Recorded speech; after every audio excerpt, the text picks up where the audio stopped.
and is intended only for mature audiences.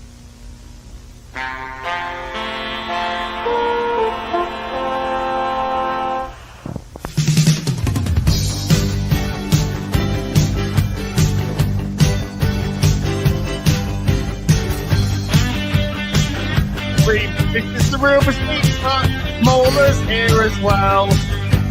This is the old opening, so we don't get copyright claim! Mauler!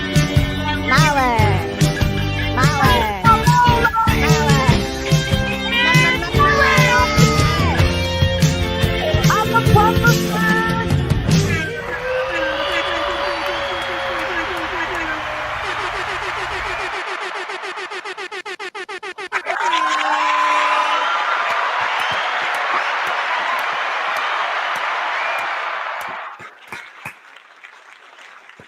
Wait for us to get copyright claim for that one.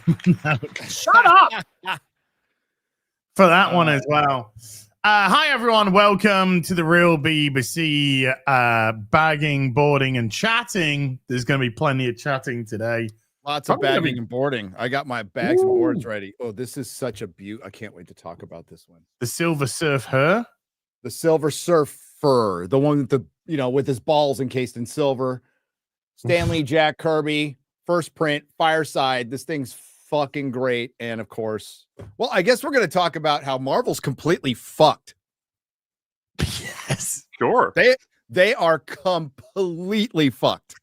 When you're substantially beaten, not just beaten, but substantially beaten. Substantially beaten. Agatha and the Acolyte, you're in trouble. When I don't care what you guys say, when it's better, it's clearly better than Acolyte and Ahsoka and fucking Agatha, and it gets its ass beat by them.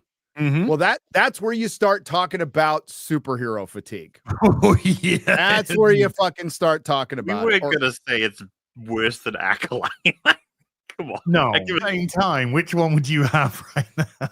What would I rather have? I mean, what, for selfish reasons of money and be able to and just pure mockery and enjoyment. The Acolyte season 2, fuck yeah, bring it. I haven't laughed that hard in a long time since they told me Joe Biden got 81 million votes. I'll be honest with you. That was the hardest I've laughed since then.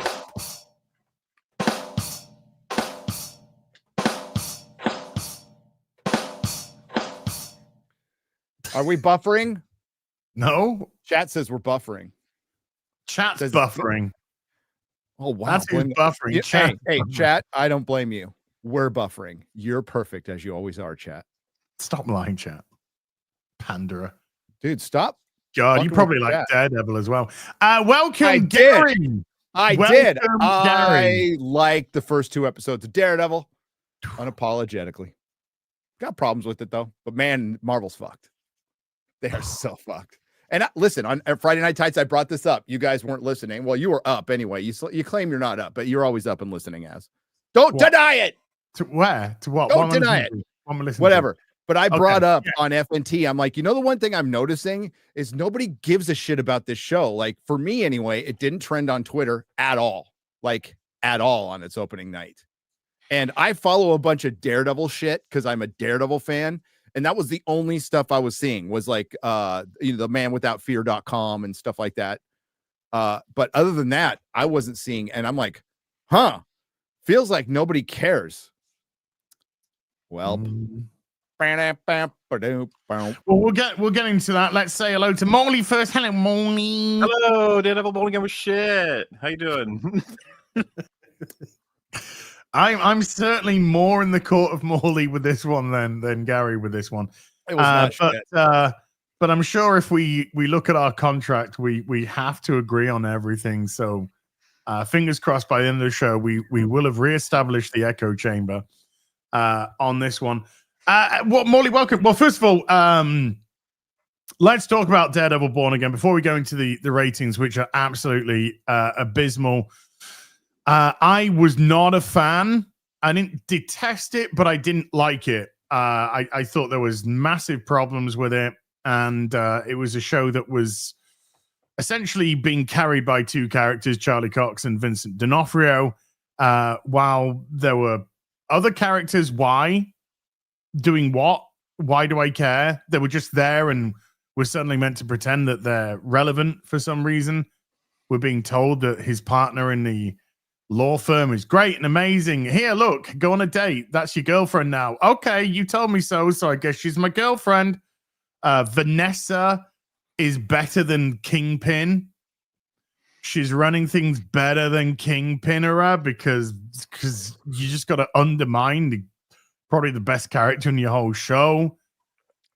His leg man. What? No personality, nothing. Why? Yeah, I had major issues with the pacing.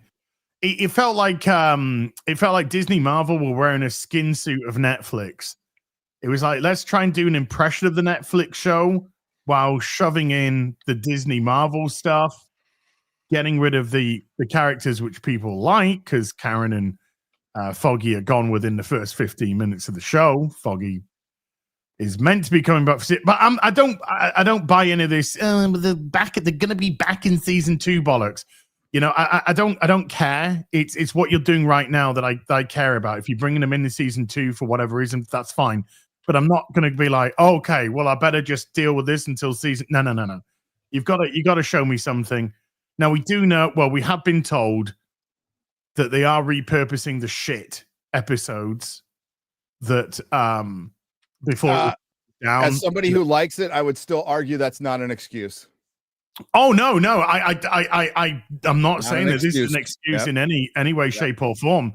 I'm just saying that maybe it's going to get better, but for what I've seen right now, tonally, dialogue wise, unless Vincent D'Onofrio or Charlie Cox is on the screen, I am checked out. Good thing they're mostly on the screen. Oh, mostly, yeah, but they're usually in the sphere of something else going on. You know, D'Onofrio was on the screen when Vanessa was just making a mockery of him at the therapy. Cox is on the screen while his girlfriend's just telling us, I don't know, meaningless shit. Yeah, wasn't a big fan. Wasn't a big fan. Gary, you go next because you liked it. Yeah, I liked it. And now let me preface, liked it. I didn't love it. So I liked it. It's clearly the most earnest thing that Disney Marvel has done since Infinity War. It's the thing they've taken the most seriously, despite having to repurpose a bunch of fucking shit that they had to trash, which I would argue you should have just trashed it all. I actually liked the first 15 minutes because I've read the comic books. So, I mean, that puts me in an advantage for a lot of people. Just to let you know, Karen Page should be dead. Yeah. Karen Page should be dead. Should have been dead in the Netflix show, though, in all fairness. Yeah. She should be dead in the Netflix show. She's outlived her comic life, like, relatively. But side characters not so great, but Vincent D'Onofrio, I feel the same way kind of about Deadpool and Wolverine. I think two characters carry a lot. They put a lot on their fucking shoulders and carry it, and it was by far, which is a low fucking bar. This is by far the best thing Disney Plus has put out in live action. Which is a little above average. Good.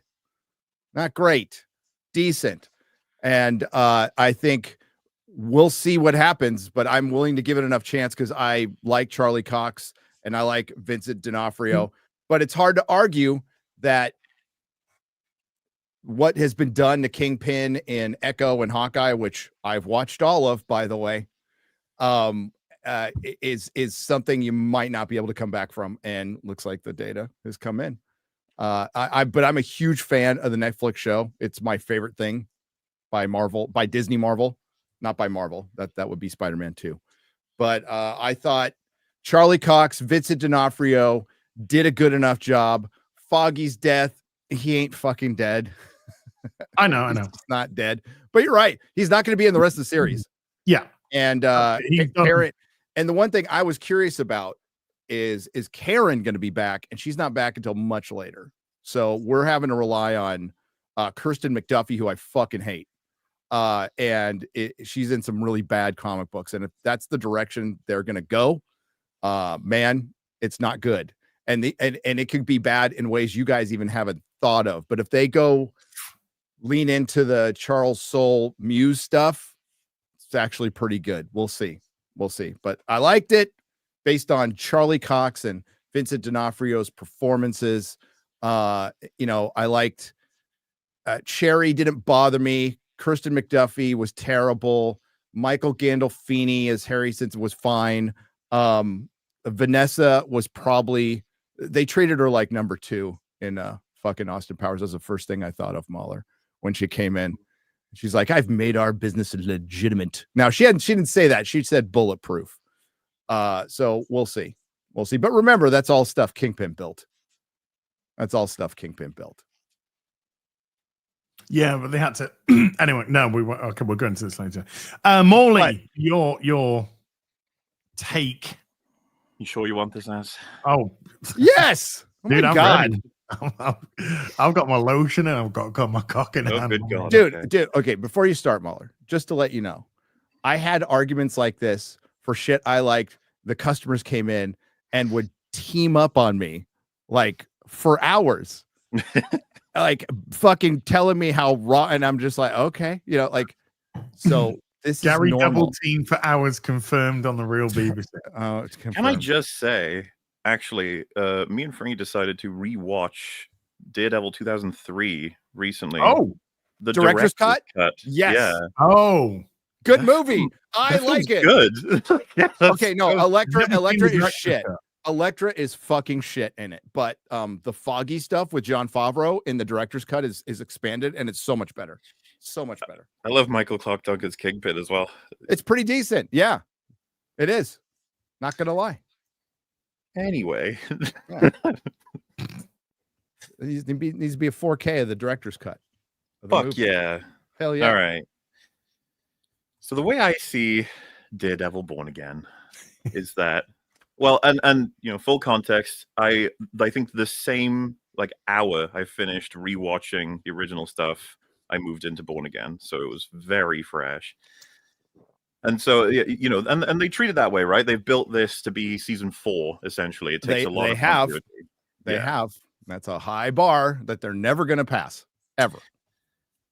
So the original team, as we saw them at the end of season 3, as far as I'm concerned, were actually used as well in promotional materials, being a strong example of altering the work to better suit what fans are interested in and what they want, only for Foggy to be killed and replaced by a black woman that Matt has to provide affirmation for, and for Karen to be shipped off to San Francisco without so much as a 5-minute conversation, all within the first 20 minutes. You get horrible CG, horrible dialogue, Bad horrible CG, pacing. for sure. Matt breaks his no-kill rule, gives up on being Daredevil, pushes Karen away from the grief of losing Foggy, and experiences an existential crisis that uproots his whole life in the skipped year that we do not see. That's probably the most interesting thing. But he didn't kill anybody. He felt he broke his rule because he intended to kill. Which is the important. intent to kill. Mm-hmm. Happens in the comics. Please don't say that again. I will. I will say that a lot. One More Day happened in the comics. Yeah, it did. Some stuff that we either don't adapt because it's but that happened in Frank Miller's run. Okay, that's a big difference. how you do it. Big obviously. difference. You don't just drag shit from the comics out of context into your show and that's makes it good. All right, I am fine with a lot of these choices in a different context, but I'm absolutely fine with him throwing Bullseye off the fucking roof. I thought that was great. My whole point just then was that I didn't get to see the entire year when Matt dealt with that. They skipped it. And they skipped what it meant to the relationships he had and the consequences of those. And then on top of all of that, my second big boy favorite character being Kingpin, we open with he's being cheated on by his wife and he has to go to couples therapy to deal with it after acknowledging that she's ran his company better than he ever did, which is shocking to me as a series of blows to that character that were completely unnecessary. And what we do get when we've lost all of this so quickly is a bunch of scenes with Matt, the excellent character, having fucking zero to little chemistry with all of these new characters that I couldn't give less of a fuck about, that disrespect, like that whole thing disrespects everything about the original show as far as I could be concerned. And on top of all of it, the cowardice with the Catholicism. Even the Daredevil 2003 movie, which was about how he'd lost his faith, has way more in-depth Catholicism-related scenes, and he's trying to regain it. In this, he looked at the church, which to me was like the most obvious, like, oh, fuck, they are desperately trying to avoid it, but they'll give you something so that people can say, like, oh, no, it is there. It is there. But, like, you watch season 3, where the fuck is his mum, Gary? Where is Maggie? Where did she go? And it's like, well, if she's going to turn up in episode 7 or something, which I don't even think is the case, no, that's unacceptable. I don't think so. As far as I'm concerned, there are a huge number of structural issues with this, and then loads of the pieces in between being like the connective tissue, the dialogue, whatever have you. The action is a poor facsimile of what made the ones so special in the Netflix original. Watching Rubber Daredevil flim-flam around on a rooftop was so fucking disappointing. And then being like, here we go, guys, here's our winner. And watching them, they're like weightless limbs flimming around on in the room with the smoke, trying to cover them up, the CG smoke, because I guess they couldn't use real smoke. And then on the rooftop, where there's two guys punching each other, and it was still fucking CG. I was like, this is obvious what we've done here.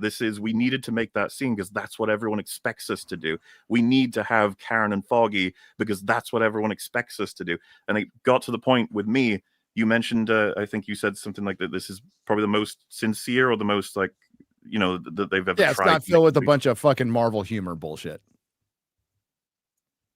Well, for me, I would say that this still doesn't beat out No Way Home for the heart that film has, because this like triggers all of my red flags for this is trying to manipulate the audience, not with I would agree with that. It's not as enjoyable as No Way Home.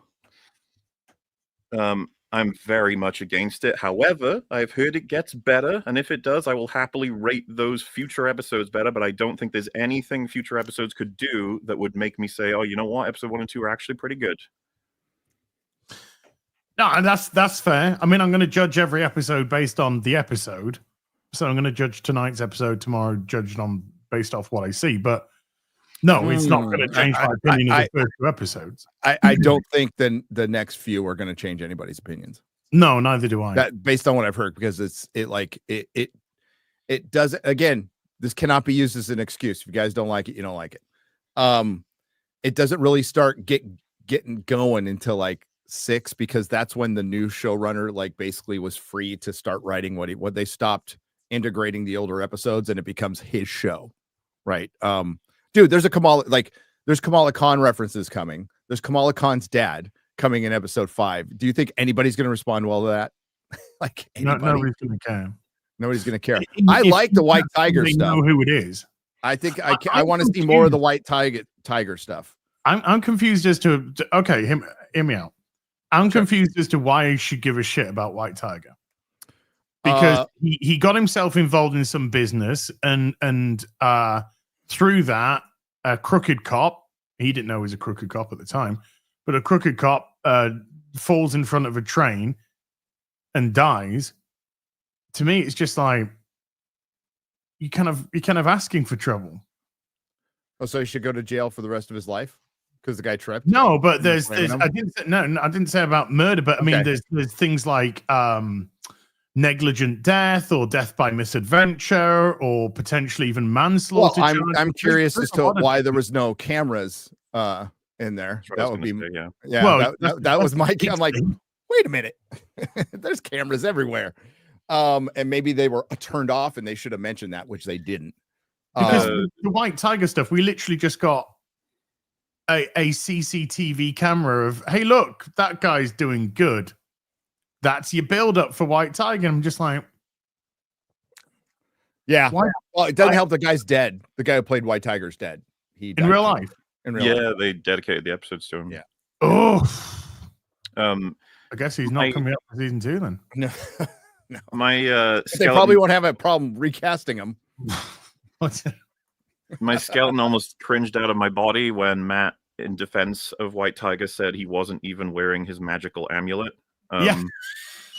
That's one of the stupidest things I've ever heard Matt say as a lawyer in the history of the show. It was very sad to see. The context was, can it be entertained as part of this investigation that he is the White Tiger, and the judge has to decide whether or not that's relevant information? And when I was watching that scene, I was like, well, it's obviously. But his amulet is magical. I mean, not a good delivery. No. The point is just it tells you state of mind and regular behavior, right? It's like a whole establishing motive, establishing behaviors.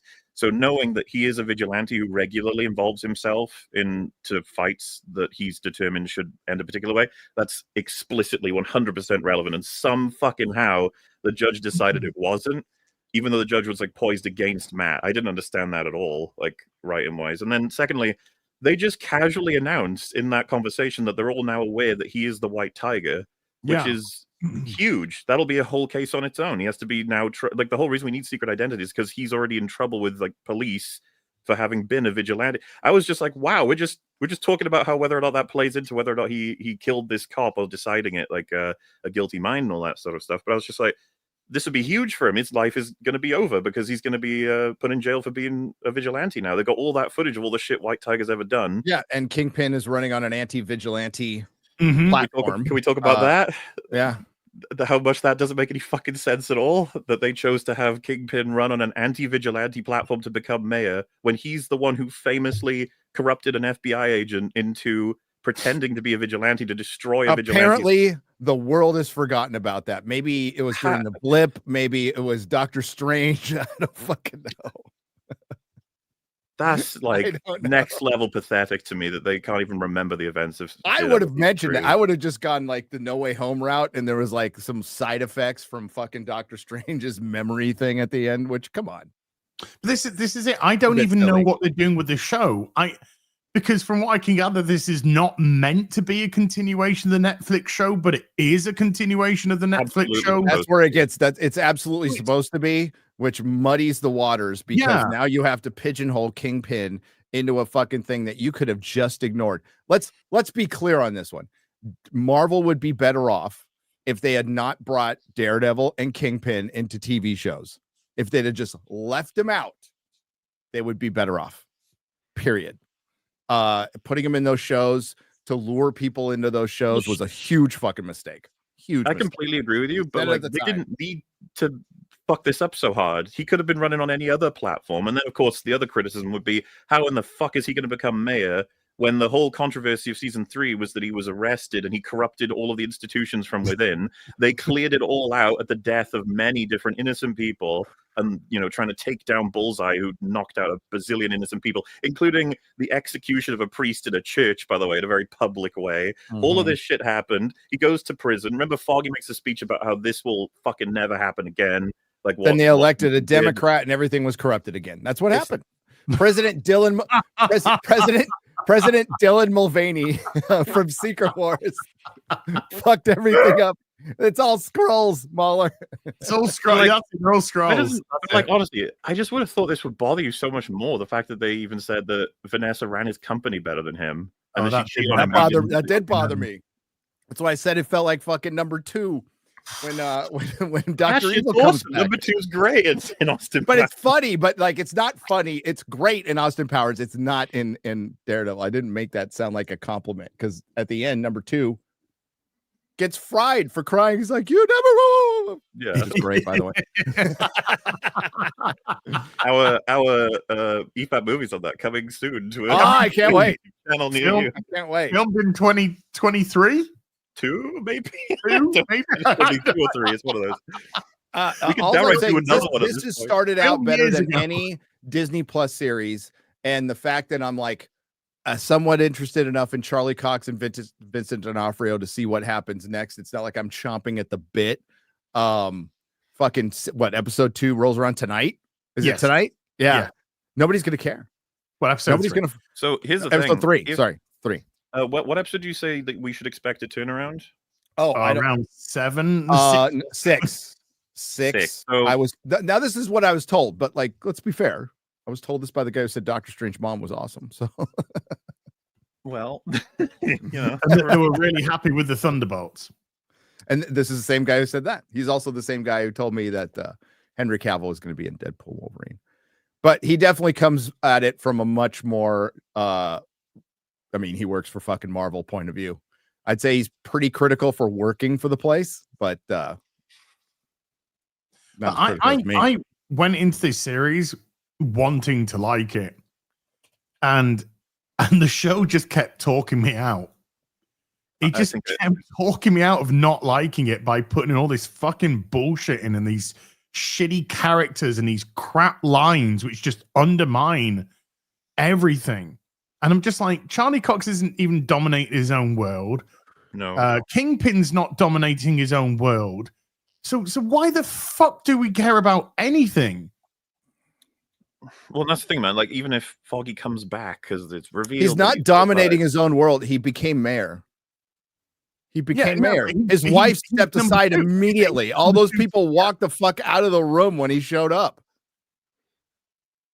And that's after he had his good fucking cry from Echo when Native American fucking Voltron. You want to talk about this? That's what they fucked up. And you're right on this. Like the everything they set up with his childhood got completely fucked in Echo, like forever. I don't see how like him becoming mayor doesn't make any fucking sense anyway. But like as a point of his power being regained, it's still accepted and centralized his power in the criminal organization. Regaining the criminal organization that she took care of. Remember, it collapses under him, and then she fixes it and runs it better than he ever did, and then he takes it back. How is this the storytelling you want? She made it bulletproof so he can run for mayor. Why would you? Why does Kingpin run for mayor? It depends. I would say you find Wesley, out, but... fucking discount Wesley. You know, it's just like Bullet. Yeah, he's. You know what? I'm fucking sad they didn't just bring him back. Fuck it. Just say that Wesley got given the hand immortal shit and they captured him and then bring him back. Because the new actor that got as his British assistant sucks ass. Dude, you know what? As pissed as I was as Wesley dying, that's such a good scene. It's just a ripple effect of losing Wesley. Do you guys remember in season 2 and a bit of 3 he has this assistant Kingpin? He's quite good, the actor. He's like I forget his name, but he's like a black guy with like a white bit of hair, and he interacts with a lot of Kingpin stuff. But he's basically Wesley because Wesley's gone. Once he's out of the picture, we get another British guy at the end, like the latter half of season 3, who's a bit older, and he's like he takes care of all of Kingpin's, sort of thing. Matt beats him up at the end of season 3, and again, every time I was just like, this is all just trying to be Wesley and not as good as Wesley. They never quite got back to being as good as Wesley. But I'd say this fella, he's excellent. Good actor, well played. Not just a good acting, but the whole mannerism of the character was great, and the dynamic that he had with Kingpin when he's with Kingpin, when he's away from Kingpin.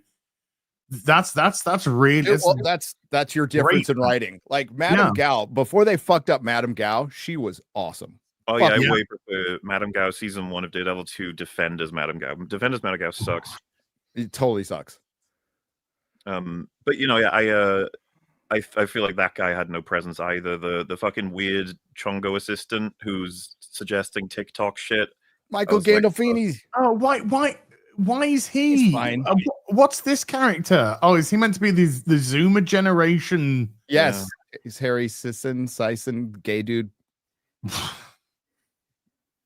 Wrong party, dude. I think the Trump analogies to Kingpin made me fucking want to hurl. The fact that he nearly actually said "Make New York Great Again" made me want to fucking hurl. He even had to stop himself from saying it. Well, what's worse, Mickey 17 or this? Why would you say that? Mickey 17, the Robert Pattinson bits with Robert in Mickey 17 are good. It's everything else that's shit. It's fucking Mark Ruffalo that's shit. His missus that is shit. His missus that is shit. There's all the missuses that are shit. But the Robert Pattinson stuff at least was compelling and interesting, and there was something there. And then they just went, oh, by the way, now Mark Ruffalo is now going to play Donald Trump for fucking 45 minutes and derail the whole film. It's definitely there. But I'd say like it's low, and we'll see if they lean into it more, and if they completely fucking just fuck the character to make him Donald Trump, and then it's doomed. Well, it might already be doomed though. And this is Alan where said to me that there's more. well, there's there's blue hats. There's Fist Can Fix It hats that are blue and yellow. They're not red, so they're totally different. Totally different. Totally different. Totally different. They're Ukrainian colors. Can you get the reference, folks? For the record, by the way, like referencing? I am exclusively talking about episodes 1 and 2. I have no idea how good the show is going to be, but I will be watching it all. Yeah, of course we will. And that's Muller, just... that's important. That's why we watch it all. You know, just because I don't like pop out a review. I watched all of Agatha all along. I watched it all the way through, even though I was like, I'm not making a fucking another video on this, but I watched it because you gotta see, that's the thing. You got to watch the stuff to the end. You know, like I can't make a judgment on Andor. I don't like the first 3 episodes of Andor. They're not good. They're fucking boring. But I'll watch the rest to see what happens. But I'll have to ignore. You guys have to hurry up. It's coming out soon. Well, the thing is, I'd have to ignore the subtext in Andor. That's fucking there that nobody talks about. Oh, the build the wall and all this kind of girl stuff. Girl boss, the Marxist, fucking socialist undertones, the girl boss. It's all fucking there. Fucking nihilism in Star Wars. You know, it's very difficult to have space racists as well when they fucking have a DIE policy. Yeah, that's where I'm confused. It's like, is the Empire inclusive or not? Yeah, you know, the thing is, it would make sense if they were inclusive, but like the black people could never get a higher rank than, you know, it's like officers versus enlisted or something. Like you could do something like that, which would still fucking suck because fuck Star Wars, Disney Star Wars. But people tell me it's good, and there's actors I like in it, you know. So not Juan Solo though. Juan Solo. I'm going to blow up the Death Star. But that's why you have to watch it all the way through, whether it's good or not. Well, to be clear, we kind of do because we're analyzing, breaking down that sort of thing. Yeah. But you know, out of curiosity, the 3 of us, would you recommend Daredevil Born Again after these 2 episodes? Oh no, no, for I'd me. Say, I said it in my video. I would not recommend signing up for Disney Plus ever. Never. So if you want to like go Tortuga that shit, go ahead. But I wouldn't fucking sign up for a streaming service. It's worth a Tortuga. It's worth a Tortuga. It's worth the Tortuga. Find out for yourself. No, if I wasn't doing this for a living and I'd seen those 2 episodes which I've seen, I would not be tuning in tonight for episode 3. I'd see it through because I'm a big fan of the Daredevil character. Like I'd want to check how much damage they do in total to the originals. Yeah, I'd all the way see it through. The only one I didn't see through, I didn't watch Groot because it was a fucking kid show, but was Miss Marvel. That's the only one I didn't see all the way through. I saw like half of it. I've seen it, but I don't remember any of it. Well, Drinker and I, we were gonna review it together, and we got together and we watched the first episode, and we're there like live watching it through this 45-minute first episode, and we barely said a fucking word. We're just like, yeah, nothing to the nothing we can do. Mostly harmless. Like the show is just meh. Yeah. It reminds me of Skeleton Crew. But like making something mostly harmless is a win for fucking Disney Plus. Is an absolutely failed streaming service. Bob Iger had promised it would be profitable by the end of last year, and they lied to you. They fucking lied to you. Well, they obfuscated. Okay, so they bundled it in with ESPN and Hulu, and with that bundle, they said it was profitable. If you take Disney Plus and remove it from that bundle, it is not. So that's where they lie to their investors, and these fucking low information investors just who don't give a shit about anything. Keep this stuff going, and you know you're part of the problem. Just want to say that you're part of the problem. Low information investor, just like the lowest information voter. But now it's in serious trouble. So what's being pushed right now is okay. So ratings portion we'll get to ratings in a minute. We'll get to ratings in a minute because I want to go into a couple of things. Remember, this is a show that I believe they'd actually recorded 9 episodes, isn't it?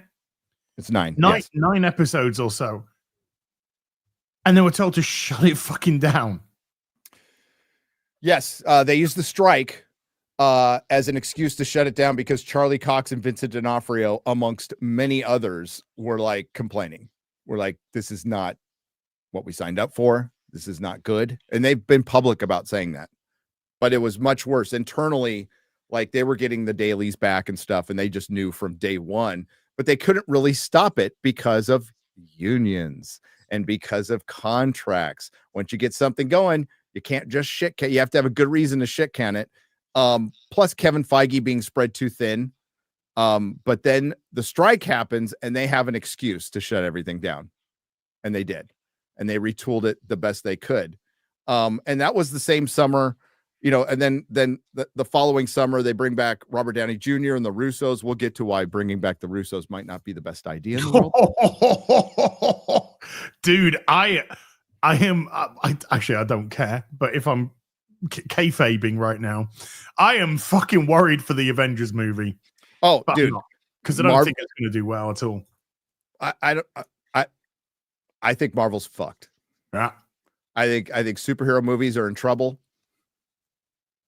I think Marvel's fucked. We'll see when the Thunderbolts comes out. I think, I thought that was going to do fine. I think it's not going to do fine now. But they'll, whatever. We don't want to get ahead of ourselves. Do abysmally. I think it's going to do abysmally. I could see Thunderbolts doing 300 mil tops. So yeah, they retooled everything during the strike because they knew it sucked and Marvel knew it was in trouble. They can't hide. See, that's the problem when you lie to yourself for too long. Instead of just facing the fucking truth and going, we should retool now. They tried to see like, well, let's just go with what got us here and we'll keep these projects going and maybe one of them will hit. When none of them hit. None of them, none of your new shit hit at all. None. We have watched most, if not all, of this stuff.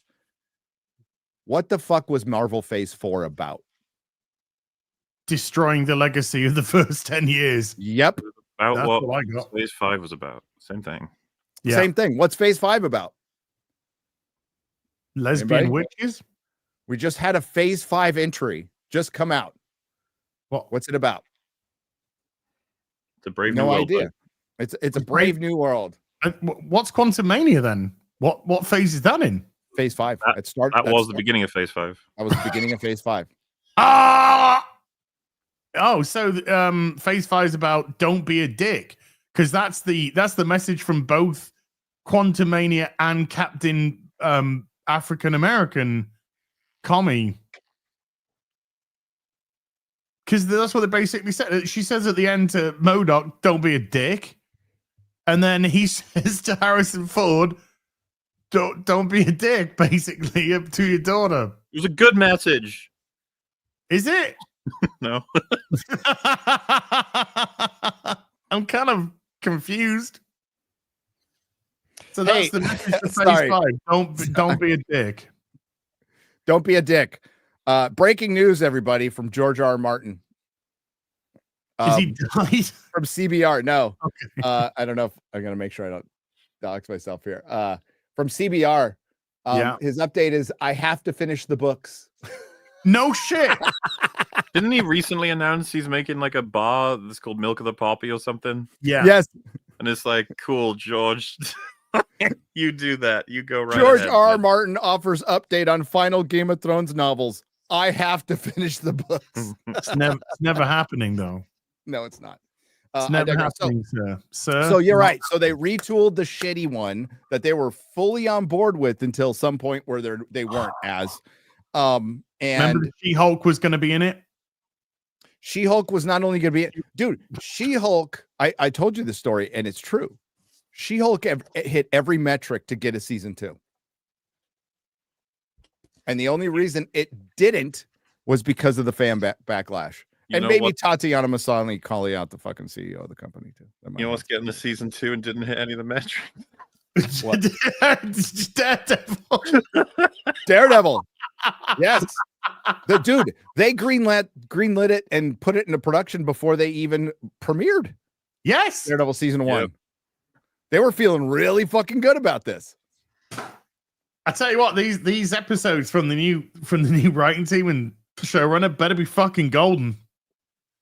Well, I mean, sorry, are we on this topic or not? The state of how well it did. Did you want to? We can now go into ratings. I'll bring up the. All right. Oh boy, I'll bring up the article from Variety. Do you have the other one too? What's really important is people are bringing up. Which one, John? First, do you want the context first? I think. No, I think put up this ratings first, and then we'll do context because people are comparing it to Agatha, and I think a closer comparison would be to Acolyte and Ahsoka because it's over the same period of time. Just before, well, yeah. So on Agatha's only a couple of days more. That's it. But it's a couple of days more.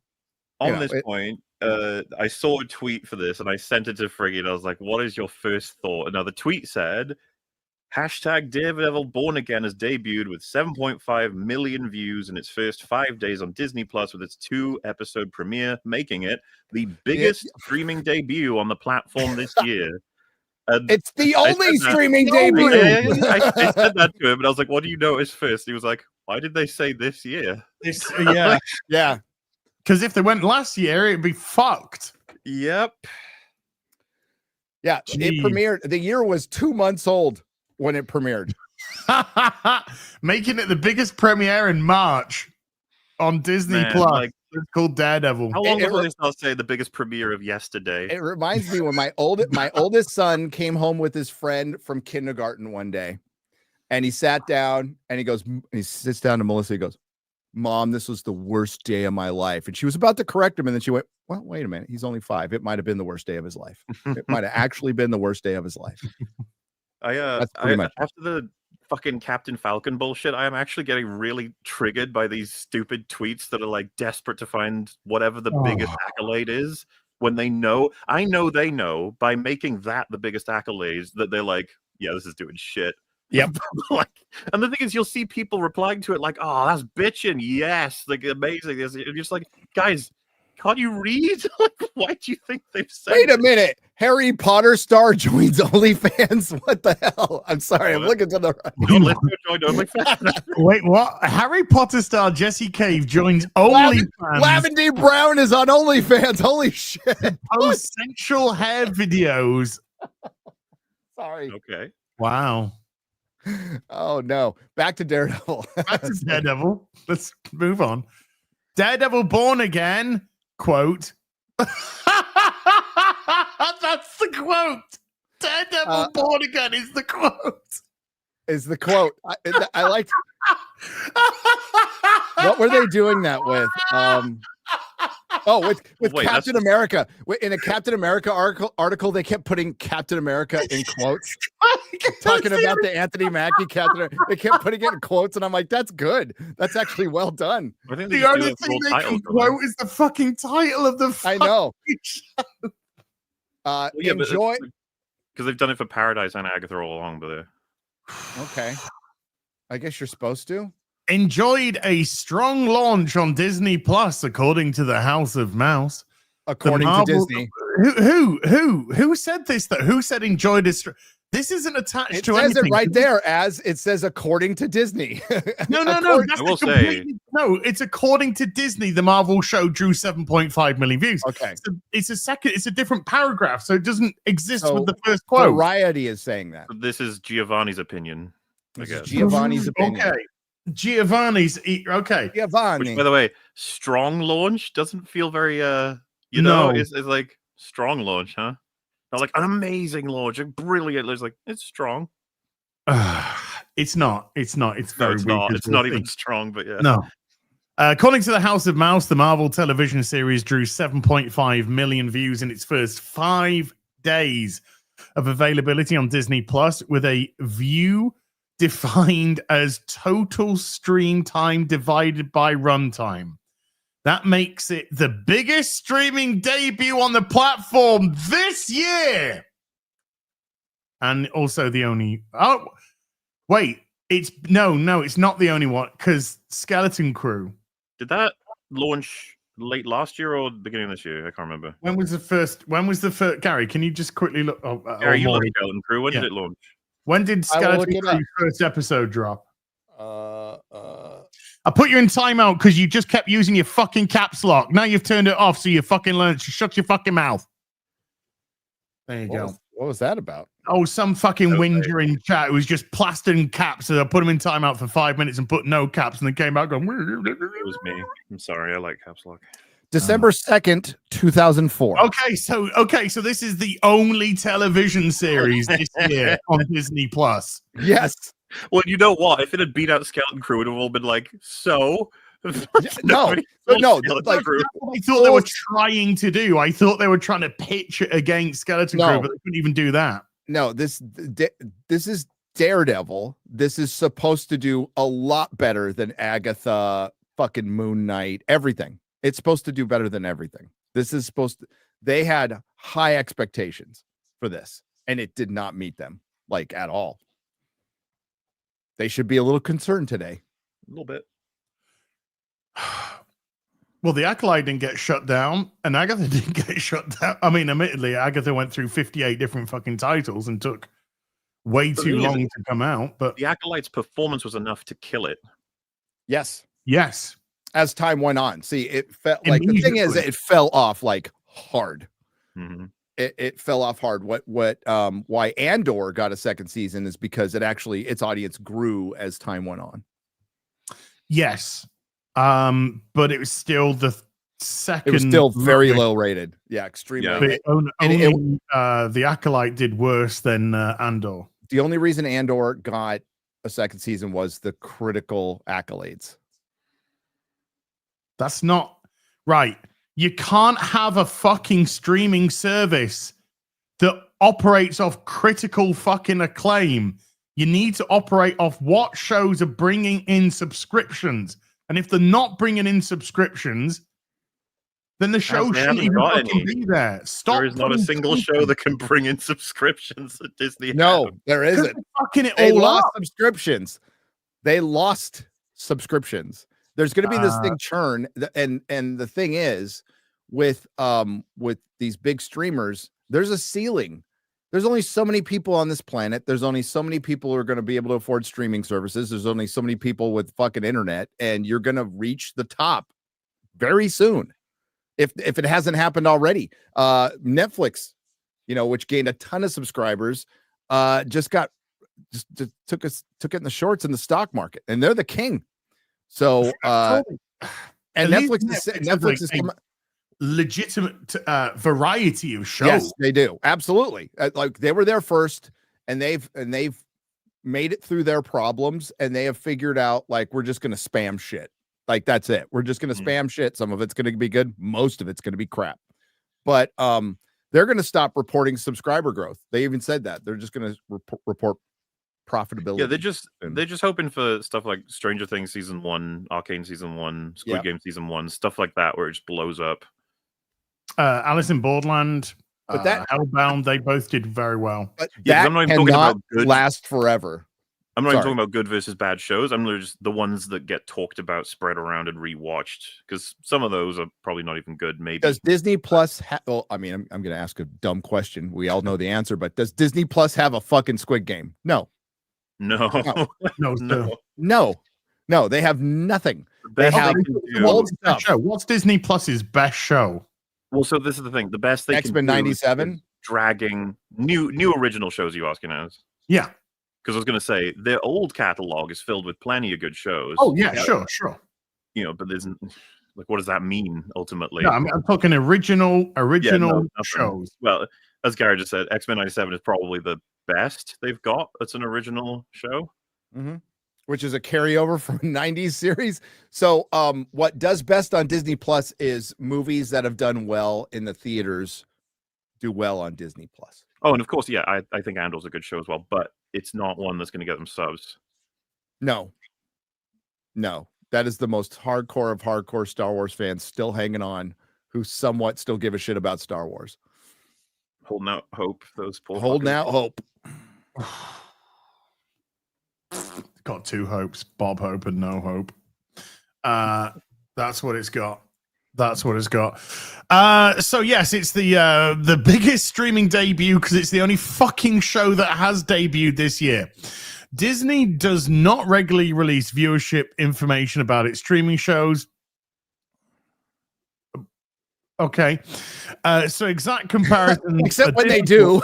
Yeah, I mean, all consistently. the fucking time. We have the Now- information to make an exact comparison this time. Yes, we actually have it, but they rarely do, except when they do. And again, it's their own internal numbers that, like, who fucking knows? You know, to be honest. But for some context, it was previously reported that the Sterling K. Brown drama Paradise, did anyone have that on their to watch list, drew 7 million across its first 9 days of streaming on Hulu and Disney Plus earlier this year. The first episode of the singular episode. Oh, good. Fuck my ass. The singular episode of Agatha All Along hit 9.3 million in its first week. This had 2 fucking episodes. Christ, dude. Oof. Oof. Oof. Oof. That hurts. I don't Yeah. even like the show, and that hurts. I was just thinking there must have been 2 episodes of Agatha. No, there's only 1. Fuck. 1 episode, it's got 2 days on it, 9.3 million. Sorry, 1 episode's got 2 days on it, 9.3 million. 2 episodes, 2 days less, 7.5. That is fucking hell. Ouch. Now should we bring in some other context then? Oh yeah. Oh, here we go. Here we go, folks. Batten down the hatches because this is going to fucking blow your socks off. The Acolyte reaches 11.1 million views in its first 5 days. First 5 which is days. And 3 million below Ahsoka. Before anyone wonders, both shows launched with 2 episodes. Yes. Yep. So this is a direct comparison to Daredevil. Direct comparison. So 7.5 versus 11.1 versus 14 million. So it did half, nearly, give or take, but it did half the number of Ahsoka and 4 million less nearly than the fucking Acolyte that was cancelled immediately after the last episode aired. I know, dude. Now, actually, there's a really good point in chat right now. And he said probably one of the reasons is they've chased away men from the platform. Yes. And he's not wrong. No, you're absolutely He's not wrong right. at all. They have been chasing away males for a long time. Daredevil's the most fucking on a masculinity, it's not 10 out of 10. Let me make that clear. But it's the most masculine thing they've ever put in this fucking platform. Period. And Agatha did better because it's a bunch of fucking wine moms. They got what they wanted. They got a bunch of fucking wine moms.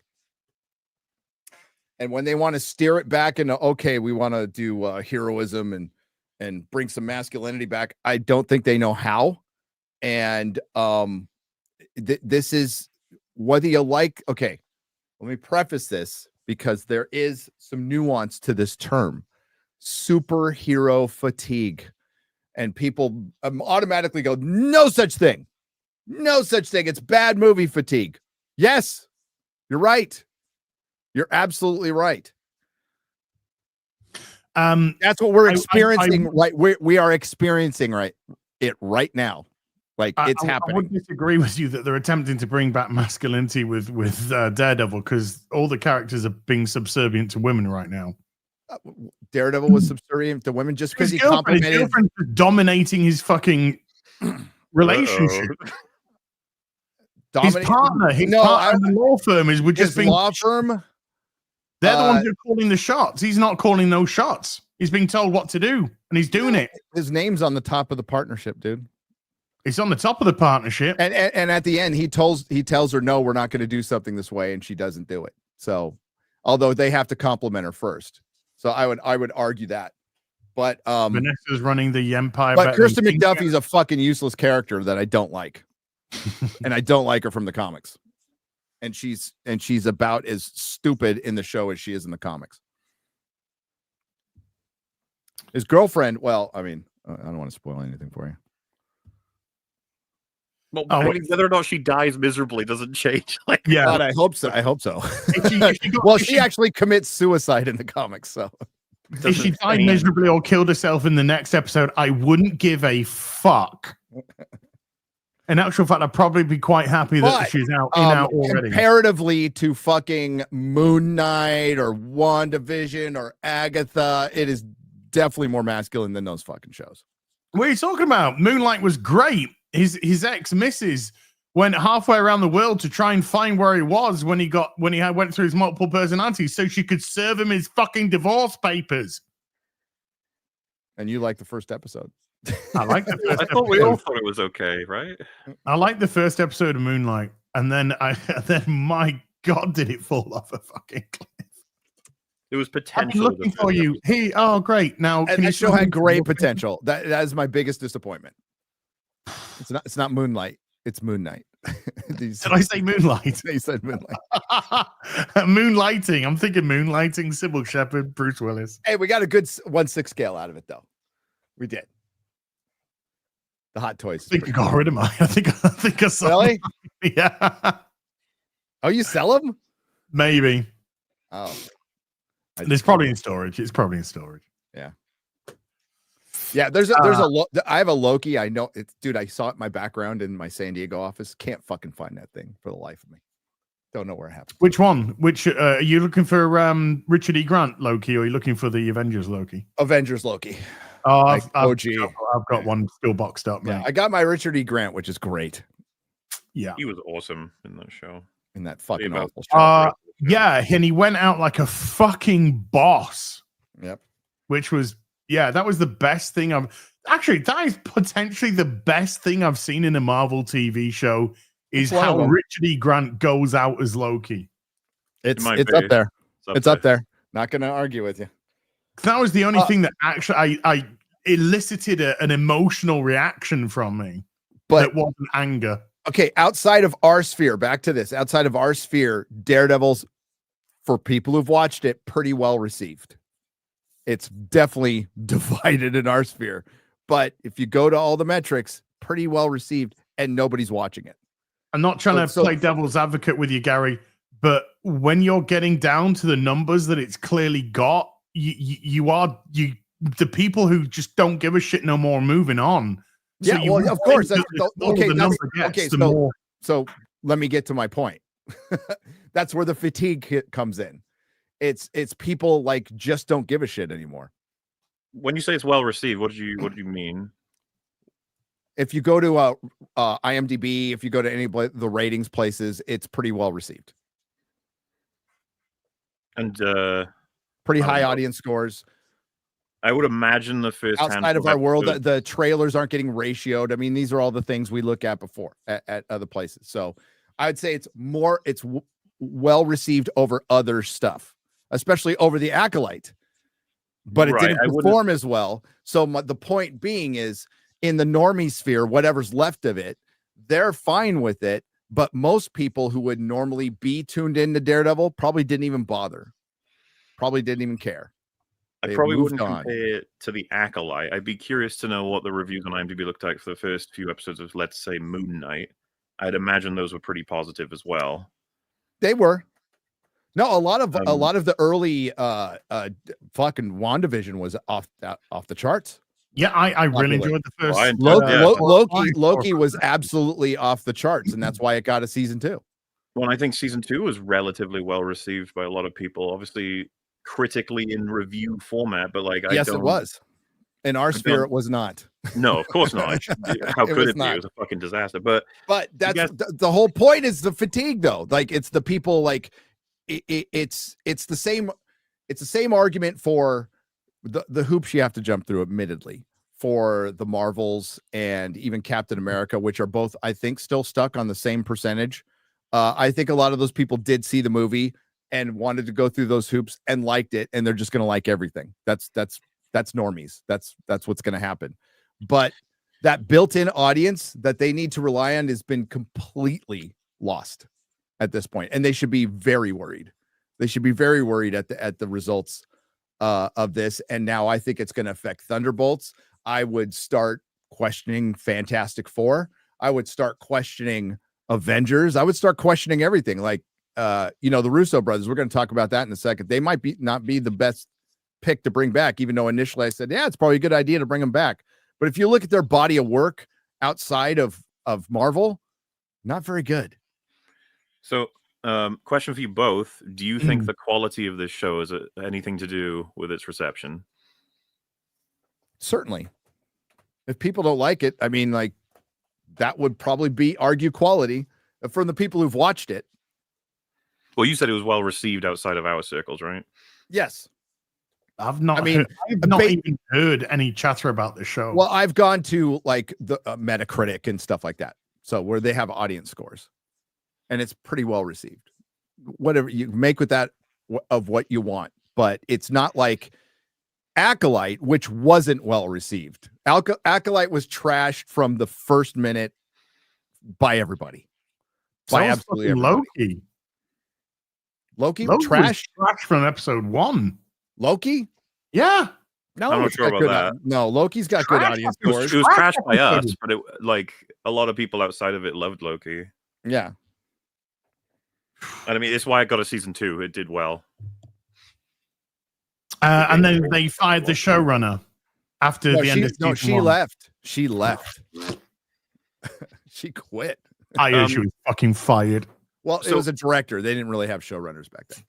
With everything we've talked about, I was about to say I have a concern, but ultimately I kind of am happy if this happens because I don't particularly. The only thing I'll miss out if this show doesn't continue is watching 2 actors I love play 2 characters I love, and that's going to be a shame. But broadly speaking, like, I don't want it to continue, and the reason why I bring this up is because if we've got a week's waiting for another episode that's going to be similar in quality and approach to the first 2, and then another week and the same thing, and then another week and then the 2. I feel like the audience will fucking crash. Yeah, like I think that's a foregone conclusion at this point. Season 2, even if they right the ship, I don't know if it's going to be a little too late by then, and then the show will get canceled, and that'll be the story. And that to me, I think you just predicted the fate of the show. Unless it gets really fucking good at the end, and that word of mouth gets out there, and it does an Andor, basically. That's. I think they expected a lot more, and you cannot we can't undersell that this got beat out by 4 million views by the Acolyte. Yeah, it's not a small amount. That's not a small amount. It's not. It's a huge amount. And it's again to Ahsoka, which was terrible show. Half of Ahsoka's number. I tell you what, guys, you probably agree, but don't you think that July is shaping up to be the most fucking interesting month in a long? Oh, it's going to be an intense media month. Yep, it'll be very interesting. And dude, it's like an election, but for media. Yes, it is though, isn't it? It's like election time for DC, Marvel. Well, it's for Hollywood, bro. So Jurassic Park is probably going to beat both fucking Superman and Fantastic Four. I'll stand by that. Be based on international numbers. I don't know if it'll be as profitable, but it will beat it in box office gross. I think there's a good chance. Fantastic Four is a tough sell to the normies completely. And the hardcore comic book fans that you used to rely on, this is my whole point for before, aren't going to give a shit. They don't like Pedro, female Silver Surfer. It's just like Disney Marvel doesn't want to commit and do the things they need to do to turn things around. They kind of want to half-ass it. And that's not going to work. And I think that is clear with the results of Daredevil. And I'm shilling for Disney, chat. I just said Marvel's fucked, but I'm shilling for Disney. Okay. And yeah, they're don't worry, they're worried that the echo chamber's cracking, and they're concerned. Okay. I mean, you either get one or the other. You hate everything or you shill. You're a shill. Yeah. That's so funny. Yeah, we all know Gary's a shill, folks. Yeah. Big shill for Disney. Dude, you might want to book me for probably Mauler as well. You might want to just book us for FNT for July now. we're going to, because July is going to be make or break for the superhero movie, which is make or break for Hollywood. And the bigger picture is Hollywood's in major fucking trouble right now. This has been the worst. It's a box office that's a little ahead of last year, but it's about to fall behind badly starting this week. Because I'm going to use a shilling for you now. You're a Gary Shill. Hang on. Let me I'll get you the do you want me to give you guys a very fucking bizarre stat? Okay. Domestically, it will change today, but domestically, Captain America New World Order has done less domestically than Captain America the First Avenger. And they kept comparing it. And that's not adjusting for inflation. Not adjusting for inflation. It's 200,000. It's not much, but it's 200,000 still behind Captain America the First Avenger domestically. And it's only done 1 million more worldwide than Captain America the First Avenger, not adjusted for inflation. All right, so they're still regularly posting about how it's made more than its budget, sort of shit. I mean, this is why it's up to you folks, because I'm all about free speech and I don't want people taken off of Twitter. But if you're following like the culture craves and the Marvel updates of the world, you're getting, for one, regurgitated lies. That's all you're getting. Regurgitated fucking lies. Go out and do a little more research than that. But let's give you I'm just going to read this off. I'm not going to show it as. Here is the outlook of the first quarter of this year. This is by David Pullen. I read the trades. I really don't. I have no interest about writing about another shitty weekend at the box office this week. Simple math. It's the third weekend in a row under $100 million overall domestically at the box office. And worse, these 3 weekends have all been under $80 million. This is all movies combined, by the way.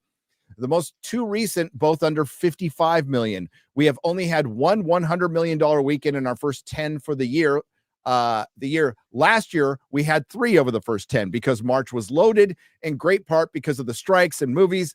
These movies moved out of 2023 to March 2024. That said, we are slightly ahead of last year as of March 9th, but behind 2023. And now they're about to get further behind because last March, they had Kung Fu Panda 4, Ghostbusters Frozen Empire, Mahler's favorite movie, Godzilla versus Kong, another one of I didn't like that one either. And that's going to be compared to this year with Novocaine, Snow White, and A Working Man, which I want to see. But it's off by hundreds of millions of dollars. And they really don't see anything picking up until May. So they're fucked. Remember the Survive Until 25? Wait. Excuse, what is picking it up in May? I'm not okay. They think that as I don't think that they bring that up. They're like, and despite a stacked summer, it's just not looking good. And theaters are struggling right now. July's stacked. July's really stacked. Yes. Probably to the detriment of 1, maybe 2 of those movies. I know. Hey, don't forget, we got Daredevil out, and then the next Marvel thing is Thunderbolts, and then the next Marvel thing is Ironheart. Oh God! Oh, that's Ironheart. Wait, that's June. That's in June. And then there's Fantastic Four. So that's Ironheart that's been sat on the shelf, folks, for 2.5 years. 2.5 years. It was finished January 2023. So what they're doing, I mean, as you've collected comics for a long time, you've seen these patterns repeat in comics. What they do is they emulate something. They have a success, they emulate it, and then they burn it out. Yeah. And they spam you with comics and side adventures. And we get massive crossovers that can fill a long box. And then eventually everybody gets fucking sick of it and they have to relaunch everything and renumber everything. That's pretty much, that's where the movies are right now. That's where the movies are. So we're in a comic shop and we see this, and these are the hardcore of the hardcore fans. And I heard you talking about it the other day. All of a sudden they start habitually coming in and getting stuff out of their pull, but they're not reading it. They're just throwing it right in their box and they're not reading it. That's what's happening right now. That's what's happening right now. Iron fart. Yes. Iron shot. It's going to be bad. It's going to be appalling because it's literally the show that they did record. They've just held off, and I think the only reason why they're releasing it is because they need content. Well, that's good, dude. Ryan said this about Star Wars, and he's right. If Disney had purchased Lucasfilm and not made a single fucking thing, Star Wars would be better off right now. It'd be better off and actually more profitable, probably. If they just made like Black Series action figures off the old shit, that's about it. Yeah. Nothing. They'd be better off right now. And I mean, we know, and when it comes to the toys, that pretty much anything outside of the original trilogy and some of the clone shit ain't selling. No. Ain't selling. Just the poll that I put up. Did you like Daredevil? So this was to the people who did watch it. I know people are going, why isn't there an option for didn't see it? Because you didn't see it. You should have put that on there. No, because I wanted to know the people who actually saw it, what they thought. What? But you would also get a metric of how many people didn't watch it. I think that. We know that because Disney gave us the fucking numbers, Gary. Did you like Daredevil? Nope. Came in at number 1 with 46%. It's okay. Came in second with 40%. And yes, I did enjoy it. I did like it. Came in third with 13%. We can at least say this: of all the times you and I and well, the three of us have disagreed on any given topic, this one seems to be, from the audience's perspective, very definitively in the direction. Like, like Deadpool and Wolverine seem to be pretty well liked. Yeah, like even well loved, you could say. Daredevil. I don't even know if we can call that split. That seems more weighted to one side, especially with the middle of the roads. I think okay is reasonable. I think it's pretty reasonable. Well, I'm not saying like I it's clear what the three of us think between us, but I just mean like the audience seemed to be more weighted to a negative experience than a positive one with the show. Yeah, definitely, especially in our sphere. Have you got enough to share, Gary? What is that? Sorry, I had to eat. Enough to share. I did. Brought enough to share around? I did. I'll give you some. Thank you. You want some egg bites? Yeah. There you go. Wait. Thank you. No. There you go. Appreciate that. No problem, man. I mean, because like just from my perspective, I was a little surprised. I thought I would have to be the one that was like the poo-pooer, as they say. No. This ain't the first time this happened. This ain't my first rodeo.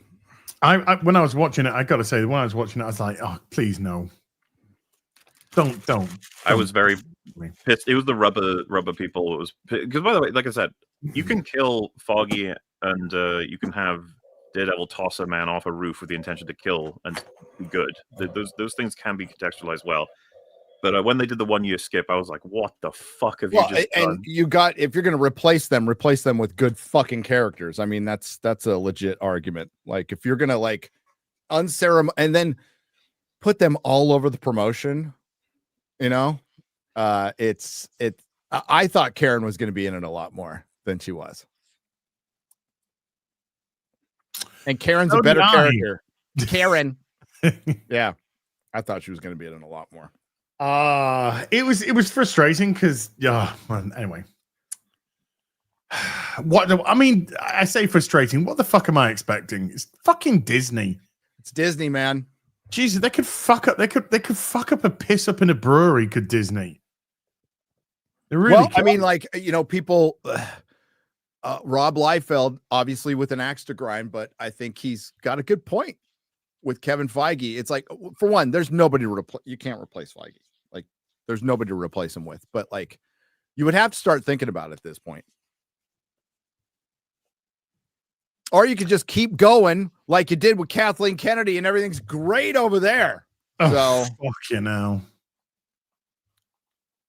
No, there was a time in Hollywood when people like, it's what have you done for me lately? They'd fucking fire you when you cost them money and had a bunch of failures. And his record is shit. His record is shit since fucking Endgame, which is a bad movie, by the way. Do you want to bring Russo's into it now, then, Gary? Oh God, yeah. So one of the things is, hey, we're turning things around. We're going to bring back a 60-year-old Robert Downey Jr.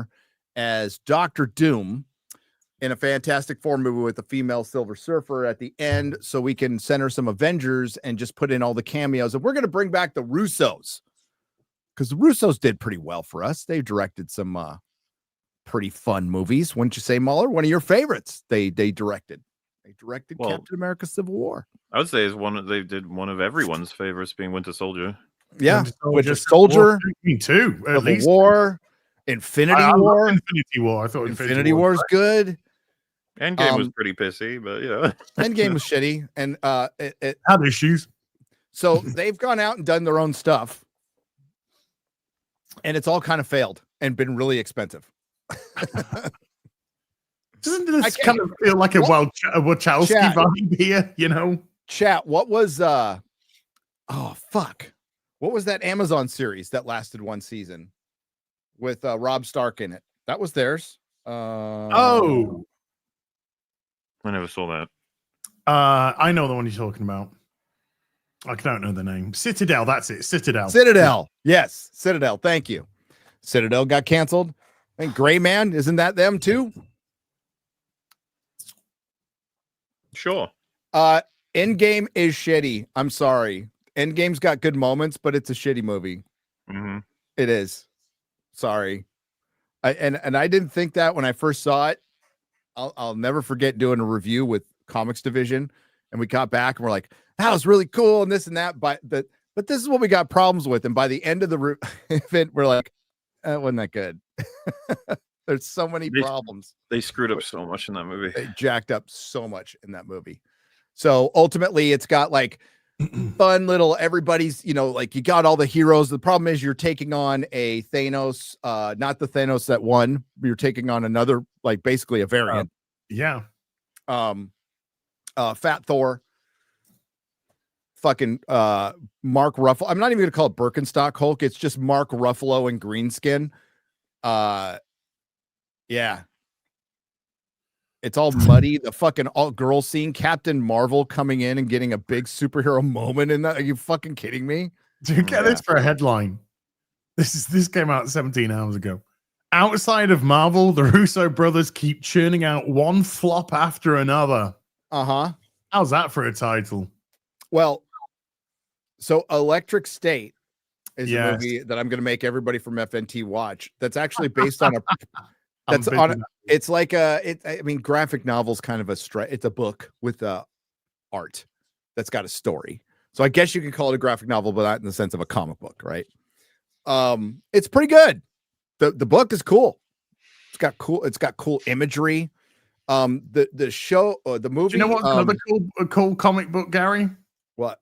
Why the Last Man? Yeah.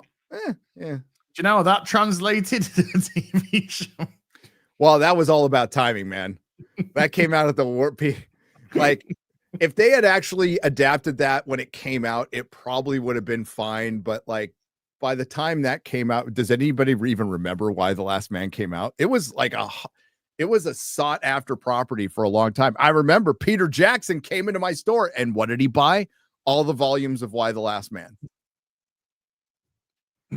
So, and nobody wanted to watch a fucking show about the last guy on Earth being bossed around by a bunch of fucking women.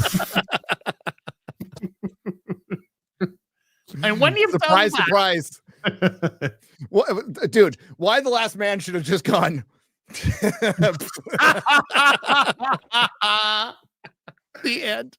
It's funny because they were setting it up for this. Oh yeah, there was such a better place out women. Just like, yeah, everything's fucked. You can't even maintain the fucking roads. You can't even. Nobody can fucking fix the lights. It was just like the men are gone and everything just goes to shit, and you call that feminism? Okay. It was a monkey too. Oh, there were some good videos. I did, I did some fun videos about that. So Electric State. Does everybody know how much the movie cost for Netflix? No, I can find out if you want. I'm guessing all of the money. It is an impressive number. It is a big number. Let's have a look. Oh, fuck my ass. 320 million. Yes. 320 fucking million. With Chris Pratt and Millie Bobby Brown, who was apparently just grown at Netflix. She's like a Disney kid, because I've always had a theory that the Disney kids are just grown there. They're just made there. And maybe Netflix is doing it too. This is great. The Electric State reviews, are critics shocked by 320 million film? Ugh. It's at how many Godzilla minus ones is that? Oh, let's do the math. Oh, okay. So that's about 21, 22. Well, 21 or 22 Godzilla minus Godzilla minus one costs 12 million. All right. So okay. Okay, nearly. Okay. 25. Let's see, divided by 12. 1, 2. No. Yeah. Equals 26.6.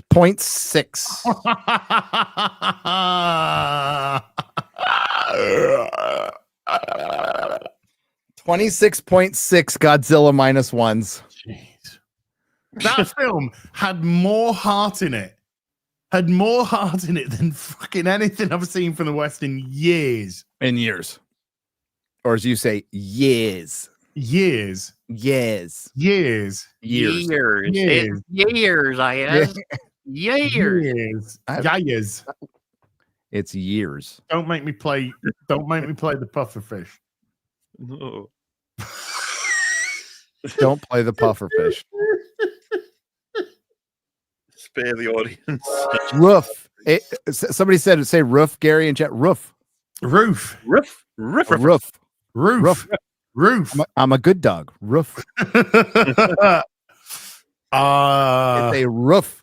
Is this shit on Netflix then? Oh my god. Yes, it's on Netflix. It premieres this Friday. Everybody on Friday Night Tights has to watch it. That doesn't mean you guys, because fuck you. But yep.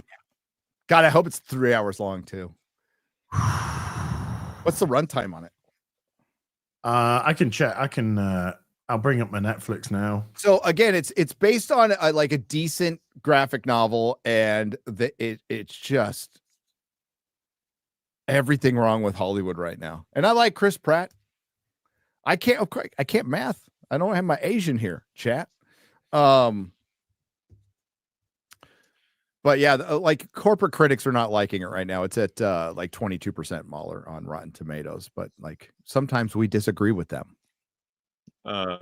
Yeah, sometimes. Like, let's see, Bright. I can't even fucking find it on Netflix. Is it out here on there? What is it out yet? Yeah. Critics hated Bright, 26%. Well, it can't be as good as the majesty of the 86%ed Rise of Skywalker, can it? Oh, it's releasing on Friday here in the UK. Yep. Same here in the US. Which means you get it before it because you're ahead of us. You know about Electric State? Yeah, I'm looking for a runtime. It's not showing one. Why do we get that early? Why can't we have something worthwhile early? Oh, whenever it's like, oh, big new awesome movie everyone's talking about is coming out. British people can wait a month. They're like, thanks. It's like the American Society for Magical Negroes. America got it, and then we didn't get it for like 3 months later, and it made. How much did it make in the UK cinemas? Like £7,500. That was like us being kind. What are you complaining about? That's like we're trying to save you. You're a benevolent nation. But it made it made something like £17,000 over here. Jesus Christ, that was brutal to watch. Because especially when it turns into the rom-com at the end, it is 128-minute runtime, apparently, maybe. Okay, so it's 2 hours, 8 minutes. So yeah, I'd probably credit that incorporates credit. So let's say 10 minutes of credit. So just around about 2 hours ish. From the studio, from the streamer that brought you Rebel Moon, part 1 and 2, and from the streaming Rebel Mooner, part 1 and 2. Dude, I will say, like, no hate to the Snyder people. They're desperately trying to get the Snyderverse back on board. But the amount of tweets I see regarding his amazing filmmaking, and it's never about Rebel Moon 1 and 2 or Army of the Dead. They will not mention those films ever. No. Which is nuts because he was given full control, had a huge budget. He was the cinematographer on those. He was not the cinematographer on the films that he's famous for. I find this fascinating that it's like 3 of his original content films are right there. Like, do you want to talk about them at all? And it's like, I'm just happy they're still around. Because I can't wait till Superman comes out and the shit show that's going to be online. God, yeah, they'll be ready. They will be ready. There are just essays on how both Supermen fly right now, and even that is just like, this is, give them a whole movie to go for. I want to see what Mikey, you're probably in chat somewhere. I can't wait to see what Mikey's got to say about Superman. Mm-hmm. I think Mikey will walk away liking it. Don't you think? Well, I mean, the test screenings seem to be I don't know, man. Mixed. This could be a really shit film. I'm not sure. You know what? I'm with you on that one. Good news. I got some good. Apparently, it has a very similar tone to Wonder Woman 84. Oh, Jesus. What? That's what one of the critics said. It's got a very similar tone to Wonder Woman. You don't want any comparisons to that fucking disaster. You know, like Gal Gadot is hot. Never said she was a great actress. There's a great clip going around on Twitter of her delivering like just terrible lines. Yeah, that's all she does. She is so bad. When you see it compacted and like you're like, oh, I had to make one for our coverage. Remember? Yes. I'm pretty sure there was a conversation in our 84 stream where we were trying to convince either. It could have been both of you, could have been one of you. I don't remember. Someone was there trying to convince you that she's always been bad, that she was bad in the first Wonder Woman as well. I've never said she was a good actress. Like never in a million years. Yeah. Like, that's okay. A lot of people think like she was way worse in the sequel, and it's like she's never been good at acting. I want to correct myself. Similar tone to the first Wonder Woman film, not 80. Okay, that makes more sense. All right. I would argue that the first Wonder Woman film, which is, I mean, on the scale of all the shit we've seen, is, I guess, the nicest thing I could say is fine. It's fine. Carried by every other actor in that. That's not it's so weird though that is what ushered in Marvel's girl power era. If Wonder Woman, the first, like, there are certain good movies you can drop them in any time and they'll do well. I fully believe that transcend time and everything, and they'll always do well. Wonder Woman, the first one, I think if it comes out now, it doesn't fucking pull $800 million worldwide. Oh, sure. Yeah. Obviously, I just mean that, like, Marvel were like, oh my God, women can make money? What? Dude, that's what brought the MCU in. Yeah. That's exactly what happened. Wonder Woman came out, did really well, and all of a sudden the press was just like, how come there's no prominent female characters? The Marvel film. Because Marvel fucked up. That is why. They genuinely were just like hedging their bets with bean counters, right? It's like women are not going to sell the movies as much. And it's like, well, I mean, broadly speaking, action superhero films, you're going to want to be having male leads, but there is some exceptions that can work really well. And Marvel had their chances. They just didn't take them at the time. No. Black Widow was right there. Right there. A rated R Black Widow with a, $50 million budget. And we all would have loved it if it was made by someone who's competent. I keep saying this. I'll say it again. They should have done Hawkeye and Black Widow. Hawkeye treating Black Widow in Budapest. That was the movie. It makes so much sense because everyone else is getting their solo films. Like, put them 2 in 1, and that makes up your Avengers team then. Yeah. And it could have just been a straight up action film. You're not fighting some beam fucking going up in the sky or some alien. You're just fighting some assassins. you have it very much that sort of Tinker Tailor Soldier Spy kind of vibe, but with obviously more action, espionage. You know, you could see how they really fucking earned cool, each other's trust, right? It would have been really interesting to watch. The reason we get so many bad things, and there's a lot of reasons for it, but the one thing I immediately recognized in the very short time I was in Hollywood was, oh, they're in charge of a ton of money and they don't plan shit. No. They go off they pull things out of their ass. It is stuff gets put together pretty quick with no real thought behind it. And scripts get fucking shit out in fucking weeks for giant $200 million productions without like too much revision. They're basically there as outlines. Yeah, you would think with that much money on the line, there would be some more planning, and there isn't. There just isn't.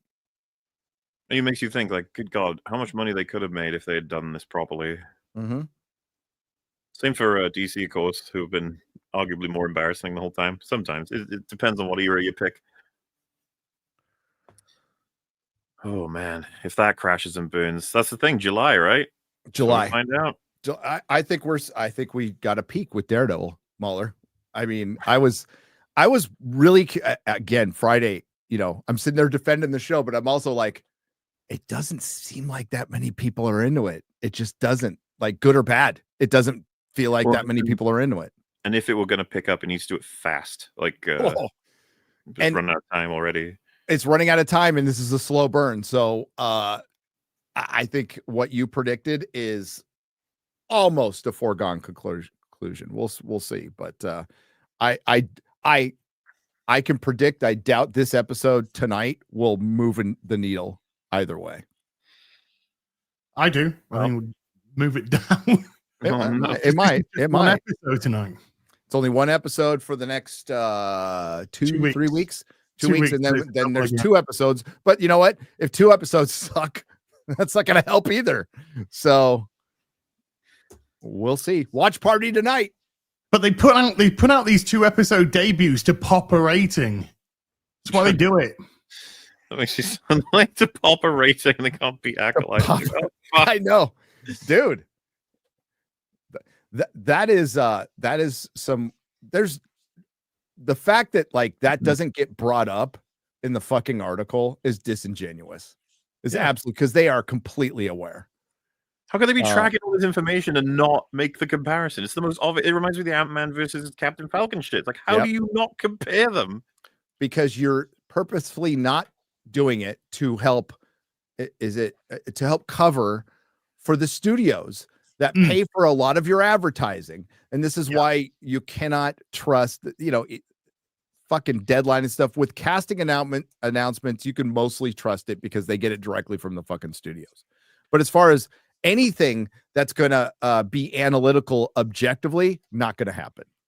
Just not going to happen. And that's what's created. And thank you, by the way. Thank you, Penske Media, who owns Variety, Deadline, and Hollywood Reporter. You haven't allowed an opportunity for a lot of people here in the chat and across YouTube and everywhere else, the opportunity to fill the void of truth that you have left behind. If you ever had it in the first place, which I don't think you did. To be absolutely clear, by the way, good old Brave New World needs to make another 105 million to catch up to Quantumania. Oh, I don't think it's hitting 400 worldwide. That's my point, though. Is like Quantumania failed massively, this was only $180 million budget, and it's made its money back and it's profitable because nobody knows. They changed their story as they've started to add the marketing. 100 million, so now it's 280. Now, which is bullshit. Yeah, which is bullshit. I did that math in my video. I'm like, hey, let's play some. Let's go in the realm of fantasy here and just say all these numbers are true. Let's say this is the cheapest movie Marvel has made since Endgame. Let's say this is the least amount they have spent on marketing since Endgame. Let's just roll with all of this. And I proved how that $425 million, they don't break even off that. They lose $75 million. It's bullshit. It's all bullshit. And now they're like, oh yeah, and then the $100 million marketing. And you're right. I just looked at it a couple days ago, so I don't know if it's updated. But at the time, like 3-4 days ago, it was 11% behind Quantumania domestically and 18% internationally. Yeah, just to be clear in the raw numbers, like it's 22 million trailing currently domestically behind Quantumania. It ain't making that up. There's no. It is not making that up. It's dipping 40 to 50%. You see lower dips when your opening is lower, so you're not seeing like steep dips because it didn't have a big opening to begin with. This movie was shot as, it's hefty though, because it's like 68% down. What's the per theater? What's the per theater? What's the per theater? Oh, the per theater. I mean, during last week, it was down to $245. On Sunday, it was $687. On a Sunday, 3,480 theaters. So this is the weekend where it's trying to make its money. On the Friday, 607. On the Thursday, 245. On the Wednesday, 269. On the Monday, 272. It's done. Stick a fork in it. Dying on the vine, that poor little. But you know, if we adjust Captain America: The First Avenger for inflation, which is the lowest box office of a Captain Marvel film, and it's beaten it. Yeah. This is not making much more. This is internationally, it's dried up. Domestically, it's dried up. So, I mean, the moral of the story is put Captain America in a Captain America sequel. I would just start with that. But with the performance of Captain America and Daredevil, so Captain America as the title, all right, because Captain America is not in his own movie, and you can't like discount that, although the media will never talk about it. But it's still, the expectations from Disney are they see that equally as a Captain America movie, even if it is with Steve Rogers. They expected it to perform a lot better. Even with their lowered expectations, they expected it to perform better. They expected Daredevil to be one of their highest rated fucking Marvel shows ever. And it's not. So if you're in the offices of Disney Marvel right now, you're shitting yourselves. You're absolutely shitting yourselves, because now that affects the momentum for Thunderbolts, which, you know, I think Ironheart truly, I don't think it's going to affect much, because I don't think anybody's going to watch it. Okay. No, nobody's going to care about that. But each time you release a piece of shit, even if people don't watch it, it fucks with the perception of your brand. And that affects the perception of the overall superhero brand, because a lot of normies out there still don't know the fucking difference, or don't see the difference, or don't care about the difference between a Sony Marvel movie, a Disney Marvel movie, or a DC movie. And DC has shit out 6 movies in a row, pieces of shit. Sony has shit out a bunch of pieces of crap in a row, and you're getting spammed, and that's what creates fatigue. Now, if you still make this great superhero movie, it'll probably do okay, but it won't hit the heights it could have because of the brand damage, overall brand damage. And I think there's just a point where it's a cascade effect. It's a point of no return. I think we're past that. Well past that. If Fantastic Four just hypothetically made $1 billion, what would you say is happening culturally at that point? If it makes $1 billion, it's probably a good movie. That would be my guess. Probably a great movie, right? Great. Yeah. It'd have to be a fun movie. I don't know about great. Yeah. We'll say a really fun movie that's a 7 out of 10 can still hit $1 billion. I mean, Deadpool, Wolverine. You would disagree, and that's why I love you. But like, I would never deny the audience found that film to be very fun. I had no shock that it was made over $1 billion. But is it going to be as respected and rewatched as Deadpool 1? No, absolutely not. I've seen Deadpool Wolverine more than I've seen Deadpool 1. Really? I've seen Deadpool and Wolverine 6 times. Why? Why? Because I really like it. I find it very funny. See, I did not like Deadpool and Wolverine that much. I've seen it twice, and it's all right. I've seen the first Deadpool. That's arguably like for superhero movie. That's a 10 out of 10. The first one. That's a fucking great movie. Good. Yeah, I enjoy the first one. The second one I'm not massively keen on. I feel a little better about the second one. I still really like the second one. Not as good as the first. Not as good as the first, but it's light years better than the third one, for sure. For sure. So Anyway, I like when they blow things up. You like what? You like when they, dude? There's parts of it that are. I love seeing Hugh Jackman in the costume. Is fucking great, dude. And it also pisses me off. Doesn't it piss you off a little bit, chat? You're like, motherfuckers needed an act of desperation to do this in his, in his 50s when they should have been doing this all along. And we're like, it frustrates the fuck out of you as a comic book fan, right? And then you see the Thunderbolts, and everybody's looking like they're in fucking like tactical gear. Doesn't look like costumes. No, the Thunderbolts looks like none of them give a fuck. Not in a fun, this is going to be a fun way. It actually looks like the actors don't give a fuck. The wardrobe you've literally got Florence Pugh walking around in a fucking night, fucking slovenly night, jogging bottoms, oversized t-shirt. Are you just about to go to fucking bed? So did you see how have you seen how they're promoting? Have you seen how they're promoting Thunderbolts now? Badly? They're trying to make it an indie film. They like name off a bunch of A24 things. They're like, from the maker of this A24 movie, and it's like an A24 movie. And then Florence Pugh magically comes out and goes, it's like an A24 movie. It's gonna be sludge, pure sludge. Yes. It's gonna be abysmal. There's an A24 trailer, and it's like, that's a completely different studio. What are you fucking talking about?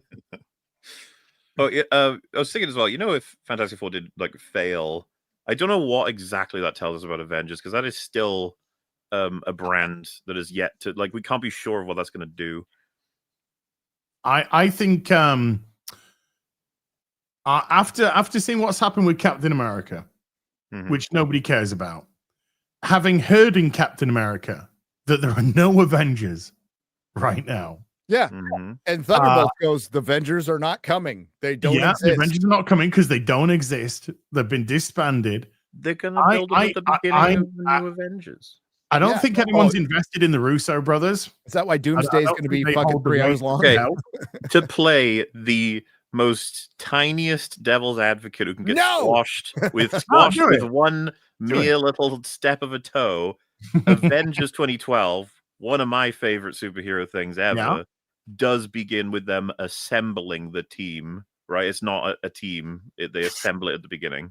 Right, yes, but that there team was a lot of films beforehand where they were being approached to join the Avengers Initiative. Oh, of course. I mean, you don't need to tell me about all the key differences. What I guess I'm saying is there's no team going in, but there was no necessarily a team going into Avengers. Look at this. That's beautiful. Fuck. Oh, I want to try it. I really want to try it. Okay, Morley, but you would also agree, where is the build-up?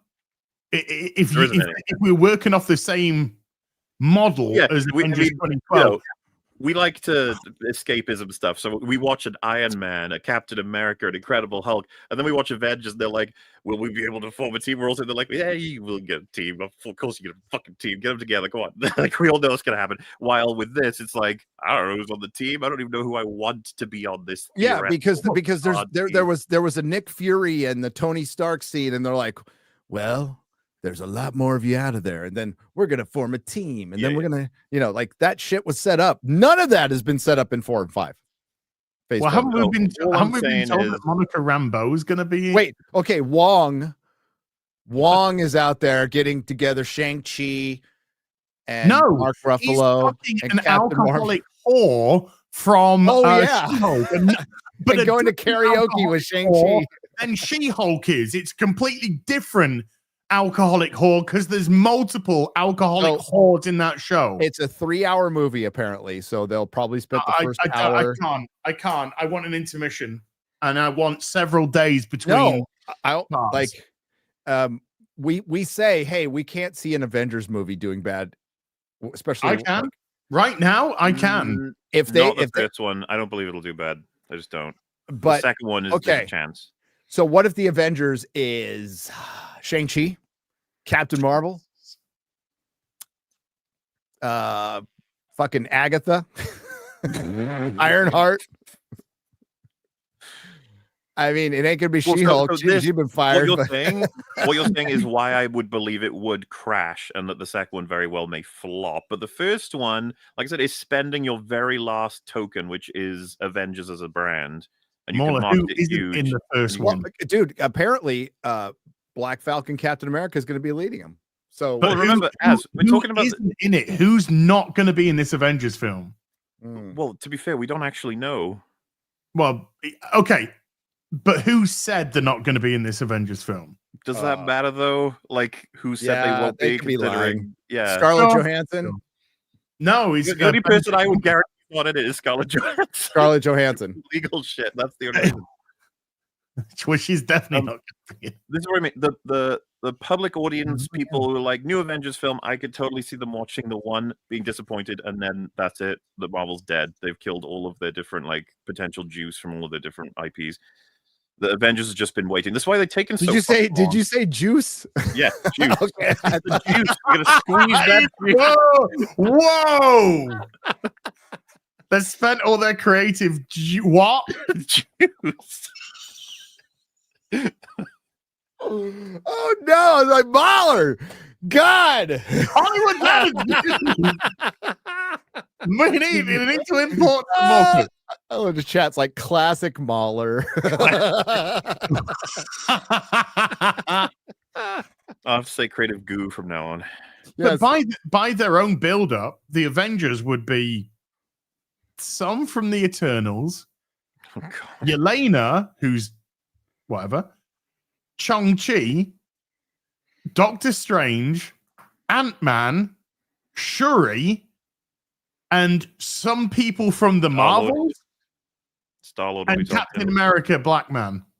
Hey, we've said after looking at those leaked images that Star-Lord leading them is actually probably a better decision compared to a lot of things they could do. Yes.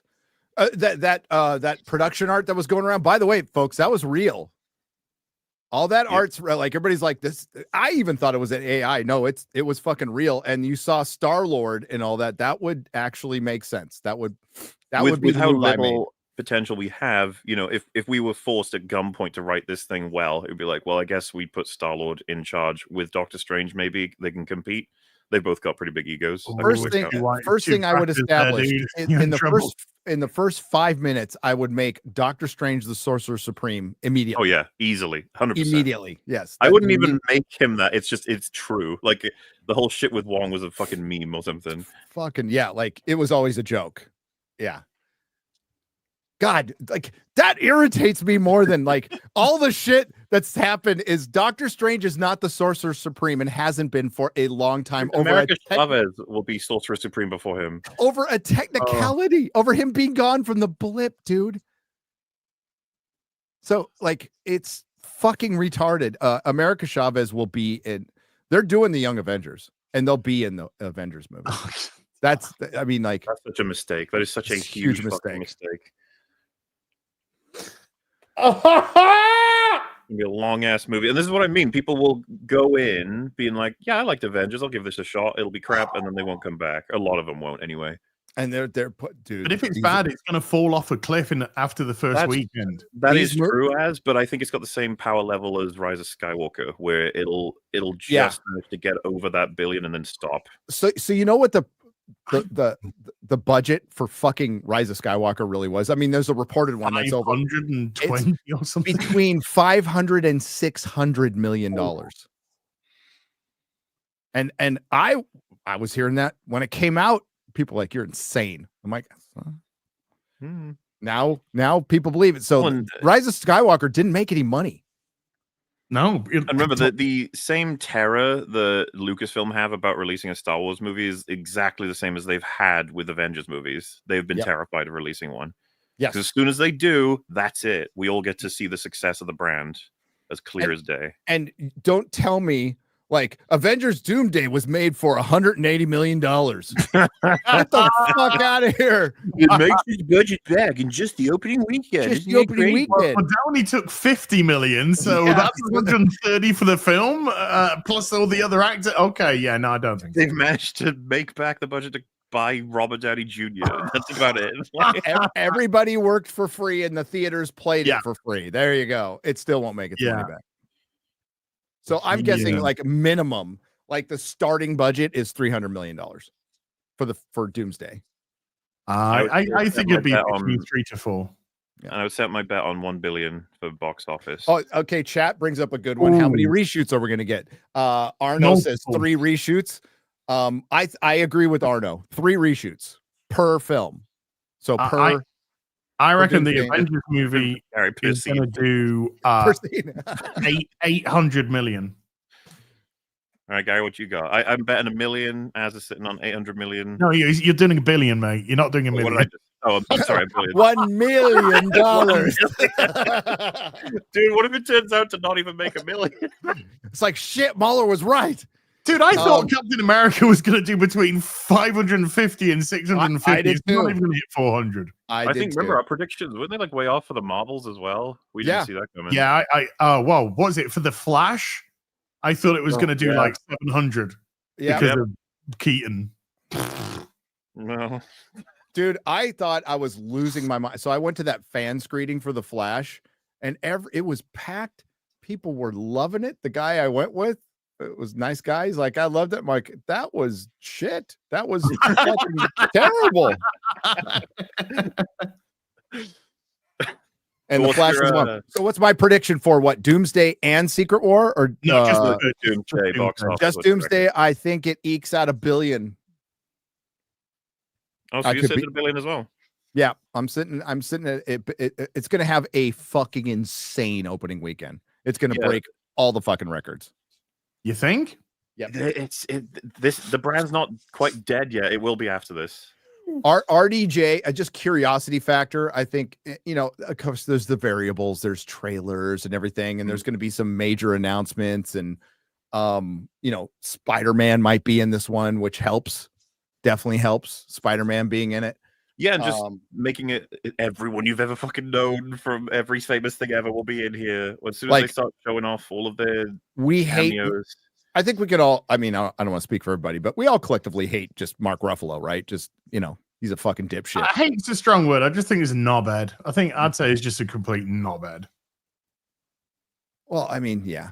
I wouldn't like go out of my way to lose any energy on him, but I don't like him. No.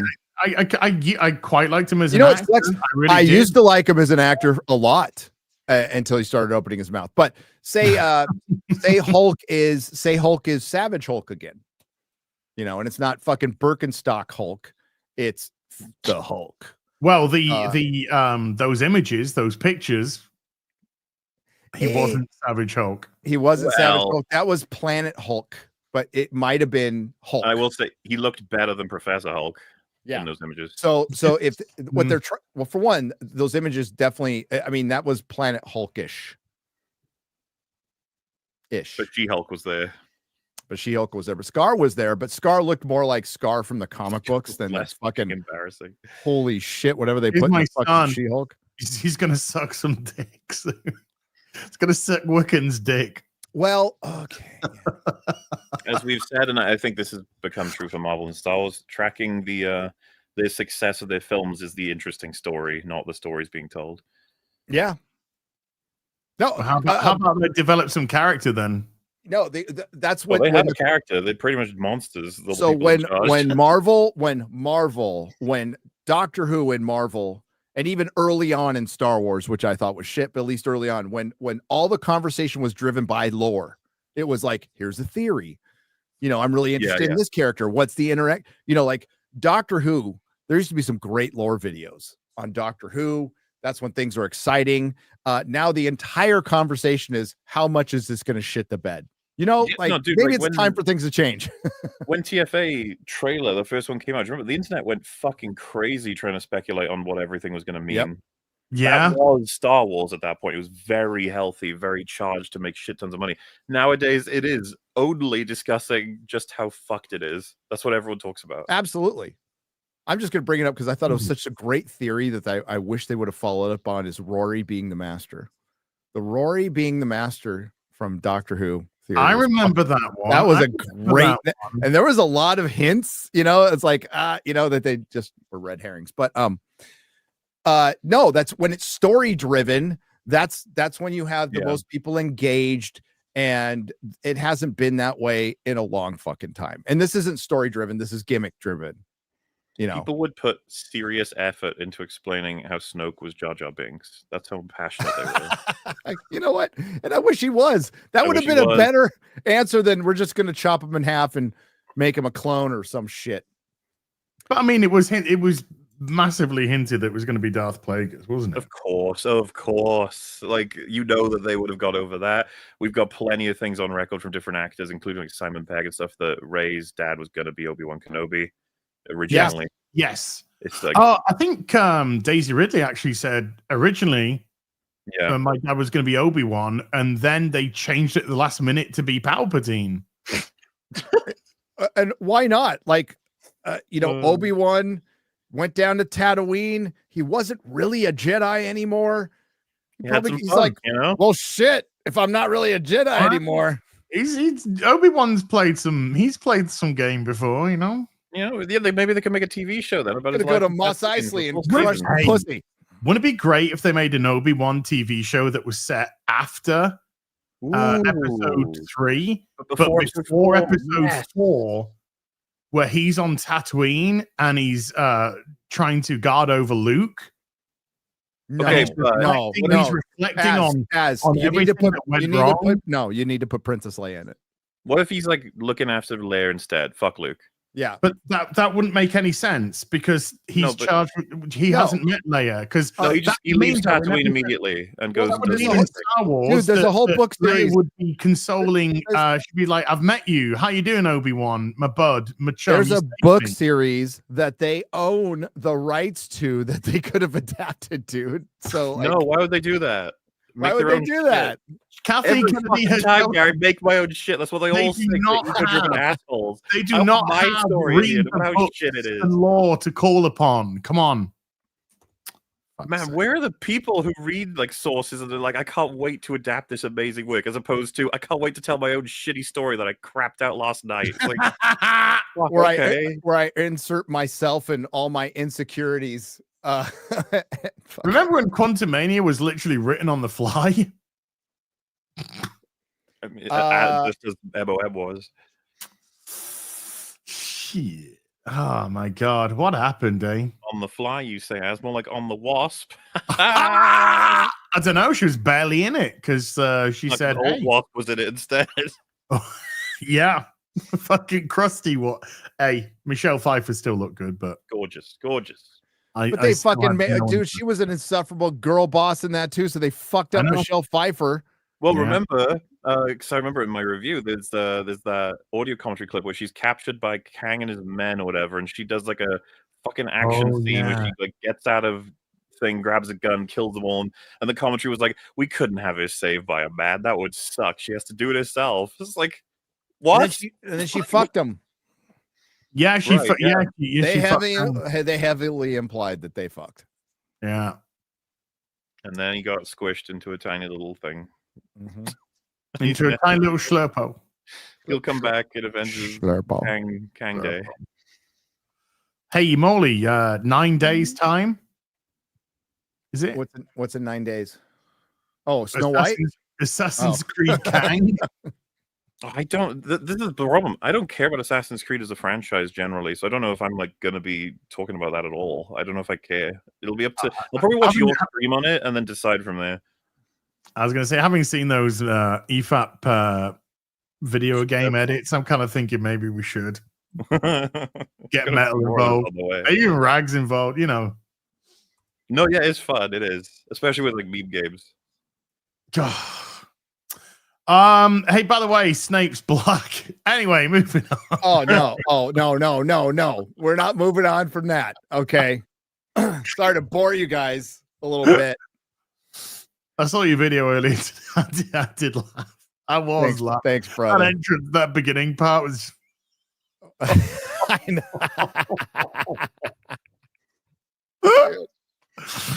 So we got Harry Potter and the Half-Blood Fresh Prince, Harry Potter and the Half-Bloods and Crips. Yeah.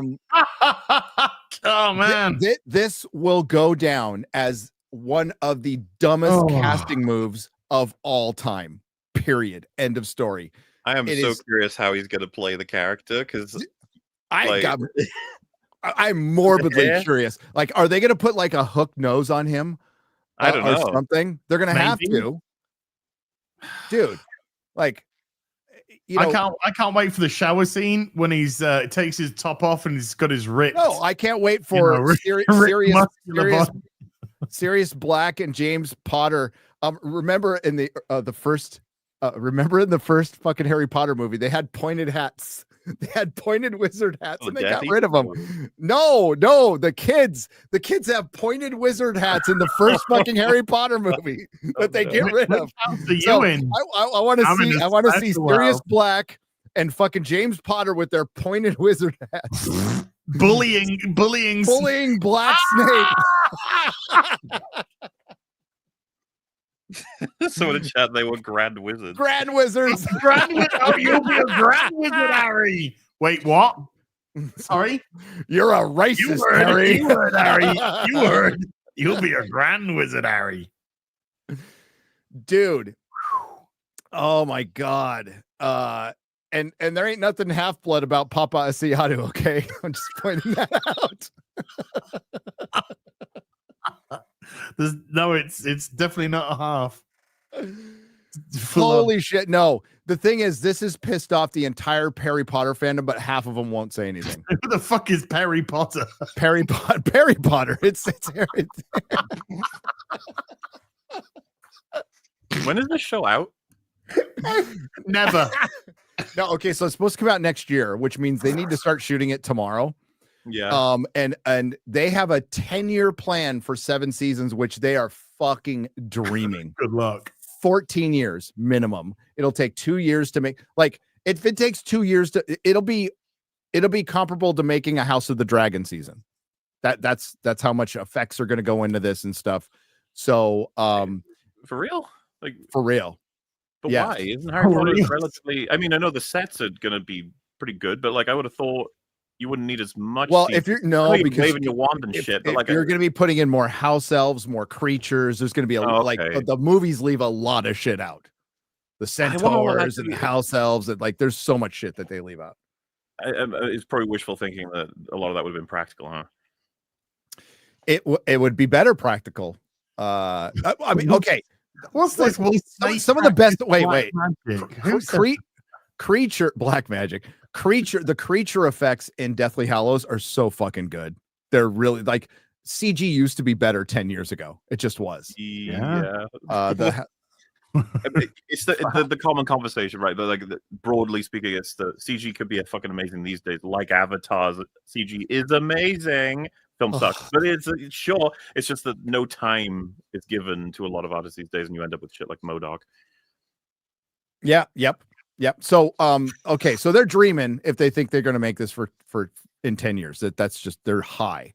And the fans weren't like thrilled. I don't mind John Lithgow. I think he can pull off an English accent. I think he's too old, but he's a great actor. So for however long, he will be a very good Dumbledore. But now, like, it's pointless now because you just took, and I tried to compare it to other characters to be fair, like Corlys Velaryon being black. They actually put that into the story and made it work, but he's not fucking Snape. If you want to say, okay, James Gordon, he's just as important in his story than Snape is. Okay, well, he didn't do so bad in the Batman, but the Batman didn't do as well as previous Batman movies, including Batman versus Superman. True. 100 million less. Okay. Well, that's kind of what a lot of these jokes have been about is the hilarity of incorporating this. Like, it's going to be funny. How could it not be funny? Like, I mean, you know, we make the jokes all the time, but doing Ryan Gosling as Black Panther is like, it would be funny. It would be really funny. At this point, I'm all for accelerism, Mueller. Do it all. Just go fucking nuts. Make Hermione a dude. I don't care at this point. Cast that 42-year-old guy. Yeah, you just fucking killed the show in the crib. You took an immensely popular character that's integral to the story, and one of the most important parts. And you promised that this was going to be an authentic take on the story. We're going to expand on the movies. We're going to do better. I know. And we're going to do better than they did in the movies. And like one of your first moves is to do one of the fucking lamest. It's just a dumb decision too. It's not a good business decision. No, it's just stupid. You could have gotten away with race swapping some other characters and people would have been upset, but it wouldn't have been like Snape. Do you think it was done to create the controversy? Yes, 100%. Because I was wondering, it's like, why didn't they race swap more? Why would they only do Snape? They picked a character that was distinct. It's the same reason they fucking race swap Death and Sandman. Like Sandman, it's fucking Gaiman, whatever. But what's the most iconic character out of that series? It's Death. It's Death. It's a white goth girl. So why do they do that? Well, we'll take the whitest thing there and replace it. That's the thought. And there's no way you can argue different. Who do you think would be the most controversial race swap if they'd done it for any Harry Potter character? Do you think it would be Snape or? I think aside from Harry himself, or Dumbledore. Dumbledore would be up there too. Because, but I think because in the book, well, hang on. I think it's the major one they wanted to kind of do, because when you think of the Harry Potter film, you look at how Alan Rickman just, he just stole every scene that he was in. He was just so good. Oh, he was excellent, yeah. But that whole we want to get away from the comparisons arguments bullshit, because now you're just it's even a worse comparison. It's a much worse comparison. So that's utter bullshit. So if you race swap Dumbledore, well, he's specifically described in the book as well, piercing blue eyes. So you can't. I think a race swap that I wouldn't be for, but you could get away with is like Sirius Black. Right. I gotta say, why any? They stated. If you want, you saw the video. They stated specifically in the article why they did this for diversity. That's it. So I mean, if the article says it, of the actor, to it know does. that It totally does. That's why he should say no. Well, I was going to say, I don't know about you guys, but I would happily welcome an angry Samuel L. Jackson as Dumbledore. That would be fucking hilarious. I would watch the shit out of that show. If you cast like Morgan, motherfucker. If you cast like Morgan Freeman as Dumbledore. If you go about it seriously, prime Morgan Freeman trying his best to nail Dumbledore, there's a chance that there's a chance. Sure. Yes. Yeah.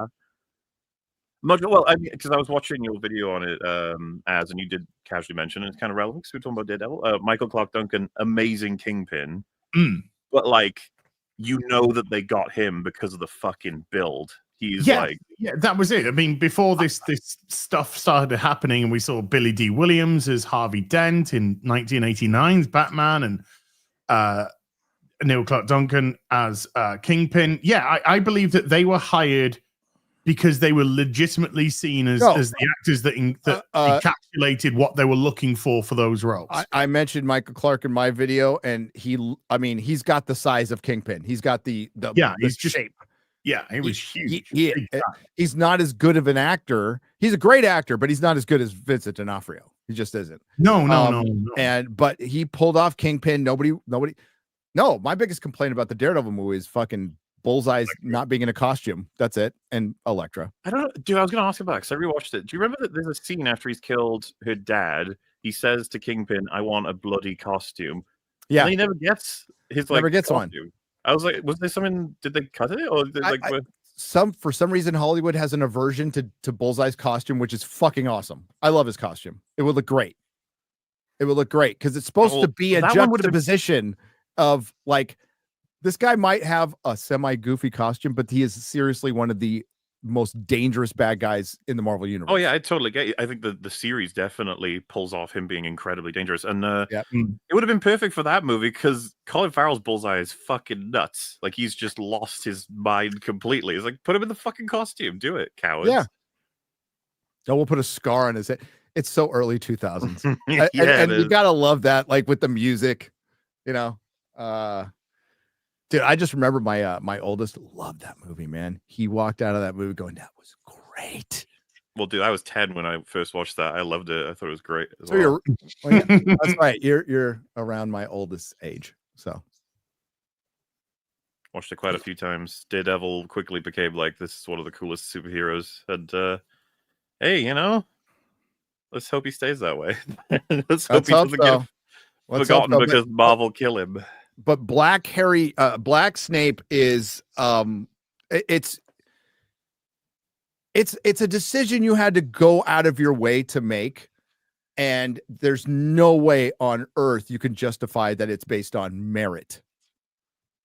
Because when you want it, I think it's just done to piss people off. This is where we are now. It's just done to piss people off. It's just to gaslight. And it's to own the chards. It's to get them fucking angry, and they think that interaction on social media is gonna drive business. It's also to deflect. It was done to deflect because of J.K. Rowling's views on trans. So we're gonna build in some protections to this show. What, her controversial opinion that a man with a fucking penis shouldn't be fucking moving into a woman's fucking space? Yep. Controversial. Well, you see, as walk into a space in fucking Saudi Arabia, then I'll call you stunning and fucking brave. Well, when they edit stuff for those, they're so stunning and brave. They edit stuff out for those countries. Yeah. No, I'm talking from Hollywood's perspective. They're building in protections for the fucking show. Absolutely. They were covering up fucking Anthony Mackie as Captain America for China. For this crap. Of course. Because they're hypocrites, as we've been pointing this out. They're all fucking racist hypocrites. They're the fucking racist motherfuckers. They're the ones who always bring up identity when nobody gave a shit before. Well, much it did them. Much it did them. Well, no, they just killed the show in the crib. They did. Like, this could have been, if it was a faithful adaptation, it would have been the biggest show in the world. This is millennial Star Wars. Harry Potter is the millennial Star Wars. It's bigger. It's fucking bigger. And up until now, it was a healthier brand. It had a bunch of goodwill behind it. It had a best-selling video game. Everybody loves Universal Wizarding World. People have forgotten about Fantastic Beasts. Nobody watched that stupid fucking play except for gay people in London and in San Francisco. And that's it. Like, it was a healthy brand until a couple of days ago. I don't know Harry Potter. I haven't read the books. I've only seen the films and have played Hogwarts Legacy. So I don't have the attachment that other people have to Harry Potter.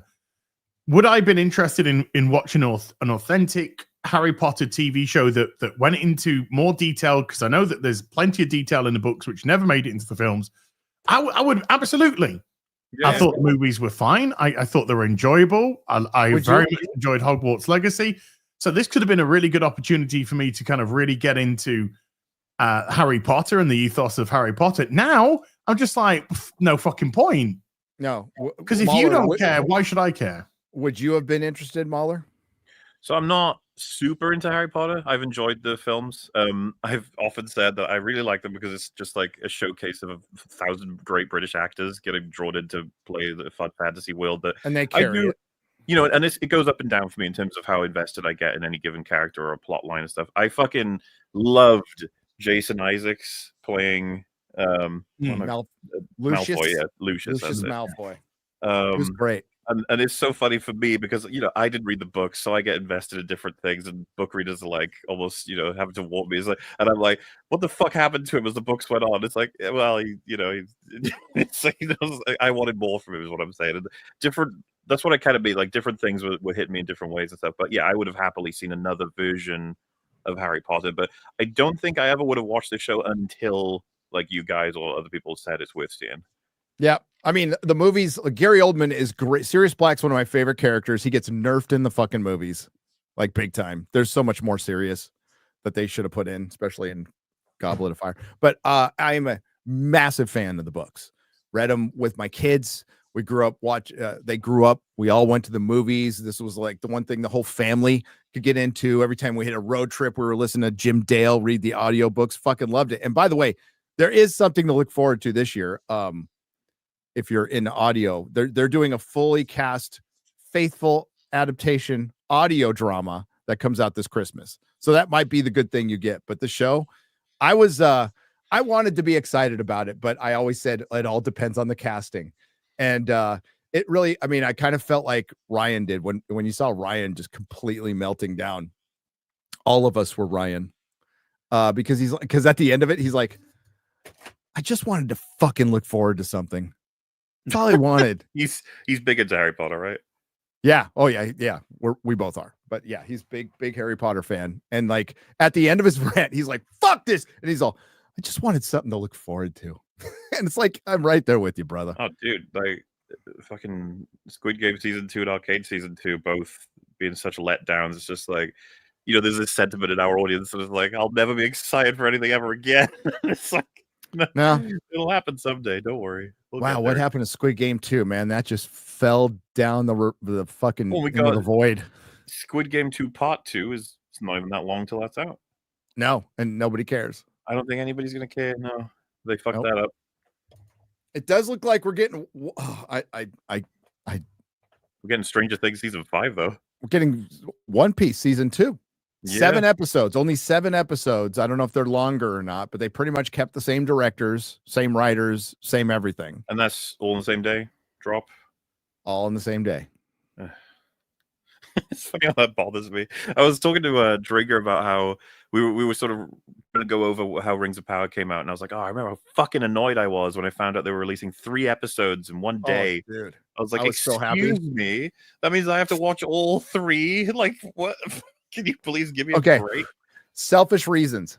I had the Peru trip. No, I remember it benefited you by chance. So at least so I was like, yes, not gonna miss it. But no, it was brutal to watch. And by the time season 3 comes out, it'll be just like season 3. You know, Wheel of Time's like right around the corner. Mm-hmm. Yeah. Nobody cares. Nobody cares. Nobody's going to care by season 3. Nobody's going to get. I think there probably is a good chance. Like Amazon cancels shit all the time. Okay. Now this is a big vanity project, but I think they'll find some way to shorten it up. Yeah. I loved in that article. They're like, well, you know, the part where they admit that fucking Snape being black was a purposefully put in there for diversity, and they go, yeah, they're trying to do this with other fantasy series like the Rings of Power. And it's like. That's the worst fucking. It's like there's one worse, Gary. If they said Willow, exactly right. Willow, which has been disappeared. About it anymore. And you know, as brought up Billy D. Williams and Batman, which I didn't, but like there's other race swaps where it's like it's worked. Samuel Jackson for a long time, people were fine with, and believe it or not, that was in Mark Millar. Mark Millar did that in the Ultimates. Yeah. So they brought it into the movies, which the movies really reflected the Ultimate Universe more than the 616 in the beginning. But they eventually retconned it in to make him a descendant. so when they made the Black Nick Fury a descendant for the other day, it's like holy shit. But the thing is like, how did that character finish? Well, not so good. Not so good. So you had a successful race swap. And you fucked it. So it's pointless to do. It's not fair to the actor, but the actor has to know what he's getting into at this point. So like, if you accept this role, it's going to be controversial. And you know what? We're going to start this whole fucking song and dance again. And everybody's going to start calling Harry Potter fans racist. Harry Potter fans racist, which is about as ridiculous as calling Star Trek fans racist, or Star Wars fans racist, or Doctor Who fans racist, who had never had a problem before. Never had a fucking problem before. But no, you know what? This isn't 2017. Fuck the media. You can say what you want. HBO is free to kill their fucking show in the crib, and you are free to complain about it because you have supported Harry Potter this long. You wanted an authentic telling, and you can tell them like, well, I'm fucking out. This is dumb. And if you're going to make this decision, then what else are you going to change about the lore? Well, everything. That's your red flag. They're not going to respect it at all. That sounds fair to me. If people don't have respect for their own fucking material, then we shouldn't even be bothered to give a shit about it in the first place. Yep. So I think it's a big flag, not necessarily a red flag. I just think it's a big flag to say, hey guys, just don't even have to bother. Oh, this is multiple red flags on the top of Mount. This is multiple red flags on the top of Mount Everest with fucking smoke. It's beyond the red flag. Yeah, they're just literally signaling. You don't have to bother with this. Yep. It's not going to be authentic. We're still doing DEI practices, hiring because we think that black people deserve white cast-offs because we're actually fucking racist ourselves. And we don't believe in the authenticity of the actual product that has been there for decades now. And so because we don't believe in the authenticity, because we can't stay true to the vision of how it was written, you don't have to tune in, don't have to watch. Watch Rings of Power instead or something that's complete Tolkien. He would have loved it. Watch Rings of Power instead. What's wrong with you? Well, Rings of Power is such a great example of diversity. Working, yeah. You can go in all different places in the world and see everybody looking fucking the same. Some multicultural fucking. Oh, look, there's the multicultural tribe because tribes are known for their multicultural. Here's another multicultural tribe. Oh, here's another multicultural tribe, and then there's the multicultural elves, and then there's the multicultural fucking this, and there's the multicultural. Doesn't fucking work in fantasy. So Sauron is gonna instigate the Holocaust. The Holocaust of all the black elves, dwarves, humans. This is because he gets jilted by Galadriel again. Did you see the article? Fucking whatever Charlie Vickers said. Oh yeah, it's the base. I'm paraphrasing what he says, but basically it's the thought of Galadriel that kind of keeps him going. Fucking Sauron. Sauron. Shut up, Charlie. Let's do some supers. General Grievous with the £5 says, I shouldn't be surprised that Daredevil failed, but it still hurts to see that the greatest character in Harry Potter is going to be ruined. It's just sad. Yes. You know what? Speaking of ruined characters, General Grievous. Sorry what happened to you in those movies. Yeah. Outras with the $5 is also going to have a good chunk in my Thor collection completed soon. Thor 341 to 400. Wish this was the Thor we got in the MCU. Yes. The real BBC. God, that's good stuff. Yep. They passed it by so they can make Thor Love and Thunder. So they could get Cancer Jane because they all new, all Marvel, all new, all different Marvel. Outras with the $5 says, since y'all talking about ships, I want to throw in Halo. I like the UNSC warship design. Their destroyers being my favorite. Check them out. Cheers. I kind of found them a little bit bland. You want great warships. You want to go into Warhammer 40k. Cathedrals in space. Where is it? Somebody sent me this. Hang on. Okay. This is a Warhammer thing. I got to put this together. It's the Joy toy. Yeah. That looks pretty fucking cool. Yeah. Somebody's trying to get me addicted to this crack, and I can't. I know people have been asking me to get you into the crack. I can't. I know. I've said, Gary. I said he's got too many rabbit holes he's in. Remington PRD with a $10. Mauler, Gary, and Az are your casting directors. Give us your best gay James Bond audition for Golden Anus. Say a medium dry martini, lemon peel, not shaken but stirred, with a swizzle stick. A medium dry martini, lemon peel, not shaken. Are you Mauler? Stirred. Are you Mauler? Wait, with your swizzle stick. No. Oh, wait, I got started. Gary and Az, your casting directors. Give us. I want to find some guy to have vigorous ass sex with. Let's go. With the Mauler, do it. Go for it. A medium dry martini, lemon peel, not shaken but stirred, with your swizzle stick. We got a American Bond now. Okay. I mean, he's gay. Yeah, true. Yeah, gay. So American. Yeah, you got to work on your gay. Go back. No, he's got to work on his gay voice a little bit. Go back. Give me that old one. No, you're gonna get the one. a medium dry martini, lemon peel, not shaken, but Gary, why are you so keen to stirred do this? with your swivel stick. Give me your swivel stick. I'm trying. I lived in San Francisco for 18 years. Okay, I perfected this. You're practically gay. I'm practically gay. Who did the better gay, me or Gary? Oh, I do so much. Who's the better gay, Gary or Morley? Go. Remember, this is a lose-lose situation. Hey, how come? Where's your tryout? Az, don't get out of this. Go back there and do yours, motherfucker. Here's mine. I'm British. Okay, gay, British, no difference. British or gay? Yeah. Somehow I still want somebody's. Okay. Sele Hebe with a $5 says in San Francisco for a few days. This city is amazing if you ignore the homeless, never look at the ground, only live by the Chase Center, and make $150,000 a year. That makes sense. It's totally overrated. It's a piece of shit. On the floor. Hunter Dvorak with a $10 says, howdy, fellas.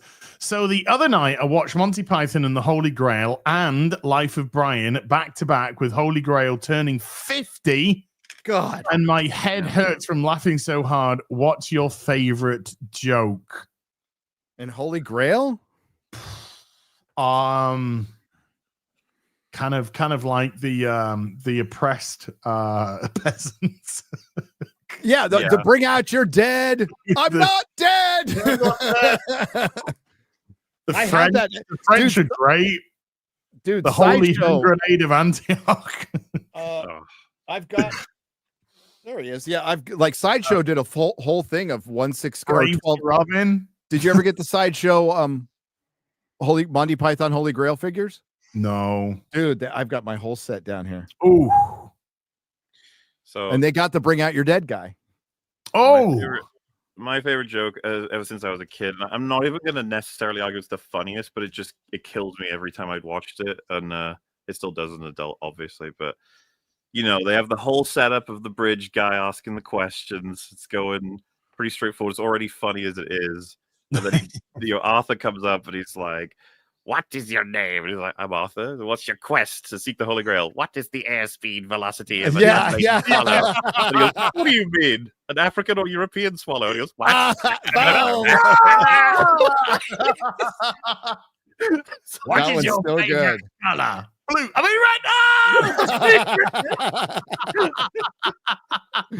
I like when they get out of Camelot. No, that's a silly place. I don't want to go there. How do you know so much about swallows? Like, well, when you're a king, you need to know these things. Yeah, you need to know these things.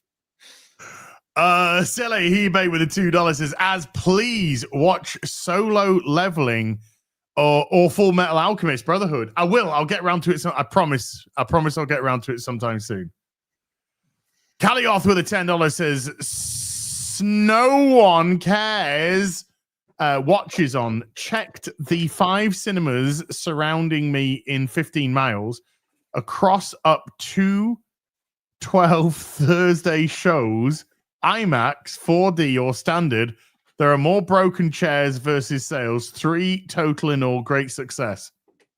Okay. Has anybody? Are you guys going to go see in the Lost Lands? George R. Paul W.S. Anderson, whatever. Mr. Mila Jovovich directing. It's out. Did you know it's out? No, I did not know. Yeah, it is out. It's getting destroyed by critics, and I don't think anybody has seen it. I didn't even know it was out. Resident Evil films. People like that goofiness and that. Yeah, I'm actually because I'm alone. I'm actually gonna go see it. Oh, I'm gonna go see it. By myself. Boop, boop, boop. Darth Drazmag has been a member for 30 months as late and dries a Jaguar. Fucking hell, we're not that gay. Well, maybe. Yeah, come on. Maybe we are. Gunner with 100 Norwegian says, are you yanking my royal Pizzle, Henry? Oh my. Yeah, I did title this Harry Pizzle in the Hizzle. In the Hizzle. Final Morpheus. $20 says, finally got around to watching Buffy. Honestly, great show so far. I doubted the long man, but it's so refreshing in 2025. Just finished season 2. Can I watch all of Buffy first, then Angel, or is there a right? No. My God, you fool! You're screwing yourself over. No. Like You Mahler gotta see. Look, first of all, if you like it as of season 2, you're gonna love the whole show. Like, that's not even, season 1 is like weakest, and then season 2 is a bit wobbly. But when you get to 3, it's like super consistent. Anyway, you gotta watch Angel concurrently because characters move over and come back, and you gotta see what happened to them. It's actually kind of crazy if you watch Buffy alone. That I'm trying to avoid spoilers here, but there's a certain character who completely fucking changes. Like, you have no idea how. You're like, how did that happen? And if you go and watch how it happened, it's some of the best shit in Angel. So you gotta do it. There's plenty of guides, and Angel as a show, I think it'll win you over. A lot of people are like, oh, I gotta watch the spin-offs. Like, I think you'll end up liking it more than Buffy. A lot of people do. I like the premise more than Buffy. I love Angel. Sure. It's way more. It's a superhero show. It's straight up a superhero show. I mean, it's funny because on rewatching Daredevil, the parallels with Daredevil are kind of crazy. I'm Batman, of course. Like, the Stephen DeKnight version, yeah. There you go. Yeah, you can find the working order online. Yes, Doug with a $2 says, which Daredevil comic run do you recommend? Frank Miller. Start out with the Frank Miller one, 158. Move your way up to, and then like once it moves past Frank Miller stops drawing. Klaus Janson takes over. It's still fucking great. But then what really gets you is when Frank Miller leaves, the quality stays very high. It is like one of the most consistently good comic book runs in existence. Right up there with Batman. Batman was good for like a really fucking long time, like decades. Oh, yeah. Daredevil was good for decades over multiple writers. Honestly, I would argue even if you go all the way through Brubaker. Mm-hmm. Through Brubaker, it's fucking good shit. Big Ounce with the $5 is Weekly Marvel versus DC, Ocean Man and King Shark versus Killmonger, Ocean Master. Ocean Man. You can excuse that Freudian slip. Ocean Master and King Shark versus Killmonger and Manape. I'd probably say Ocean Master and King Shark. Isn't Ocean Master pretty OP compared to Killmonger? Is Killmonger the guy with guns, right? Yeah, Ocean Master is very powerful. It's basically like it's essentially Aquaman. So yeah. I caught a random death battle post on Twitter that was really funny, and I think that was the point. It had who's going to win in this fight, Megatron or Magneto? Well. So I asked, speaking of Megatron, I got my Robos on. I haven't even had it transform yet. I've had it sit here as a tank. So I had to look up online. So there is a way you can have it like transformed, and it's you have to turn the power button off like manually. Yeah. Okay. Yeah. You can. Yeah. You can. I mean, you don't even have to have the app. You can literally just fucking start shouting at it now.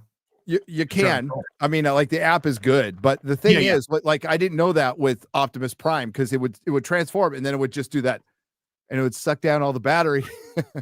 But it's cool that it stands there like in a fighting pose and it kind of moves. Breathing, that robot breathing, dude. The Roboson, if you could afford them, guys, those are some of the coolest toys ever fucking made. Yeah. Period. I've got the Grimlock, the Megatron, both Optimus Primes, the Bumblebee. Snacks with a $2 is first open bar, now BBC. Stop erasing Mauler. I'm sorry. What? The other opening credits we keep getting copyright struck for because the guys are assholes. Yeah, on open bar. The last episode he opened up, he put him and movie sitting up together, and I was like, "Hello." Oh, boo! It was a face reveal for a second. Yeah, Cannibal, I'm reading the Transformers comic at the minute from Skybound, and it's fucking amazing. It's amazing. Kenneth LaRock has been a member for 23 months. Thank you, Kenneth. What's the frequency, by the way? Iron Beam. I understood that reference. Thank you. Iron Beam. Well, okay. Do you know it from the song or the original reference? From the song. Sorry. Okay. So the original reference is some guy That's like Dan Rather got harassed by some guy, a news guy. Jesus, fuck. Keep talking. I've got to put this thing together before I break it. The cool story, Gary. IMB with the £5 has got an ad for a Ms. Rachel plush toy thing. Thought it might be a new Perry Chan opening, so I watched the whole thing waiting for the joke. We don't eat. By the way, these streams are never set up to have adverts in them. So YouTube inserting naughty. Well, Chris, are you fixing it afterwards? Because there's some kind of bug in the system that they've admitted to. So when it goes to VOD, you're going to have like 75 ads put in there. Oh, that's great. No, I'm okay with that. Chris, watch live. Well, I take them out, folks. So you're welcome. I don't know. I'm a whore, and I don't. Chris 1306 with that's beautiful. A 35 Zargons says Gary as cynic brackets Mauler. Just a question. What happens if Superman fails? Do they default back to Matt Reeves' Batman? I think so. I think if Superman fails, you're going to see the Batman 2 get fast-tracked into production. There's that. There's also just if the Batman 2 were to be successful after that, there probably would be a big old power struggle, like a huge one. Because they might think maybe James Gunn wasn't the man to back. Well, that's going to create a problem. Oh, well. You know, they should have just canceled the Batman. That's what they should have done. I fucking hate this shit. We talked about it when it was first announced. It's like, you got to make a decision. Either cut it all off, it's gone, or commit. Get Batman 2 and 3 done as soon as possible. Complete the trilogy. You're done with that continuity. Congratulations. Now on to a new Batman. Yep. Like I said, it's unreal to me. Had they done that, we would be looking at a new Batman in potentially 2 years from now, which is much closer to what James Gunn probably would ultimately want. And as much as whatever James Gunn says, they are not going to put a new Batman into production until this other one is done. They are not going to put out 2 Batman movies in a year or even within a year of each other. Okay, they're not going to fucking do that.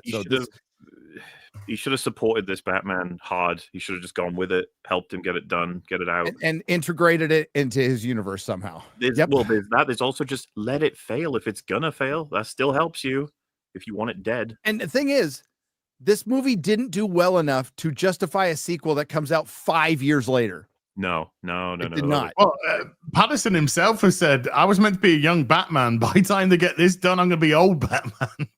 Yeah. Well, yeah, and you got him and what am I forgetting? Andy Serkis publicly stating, like, the script is good. The script is good.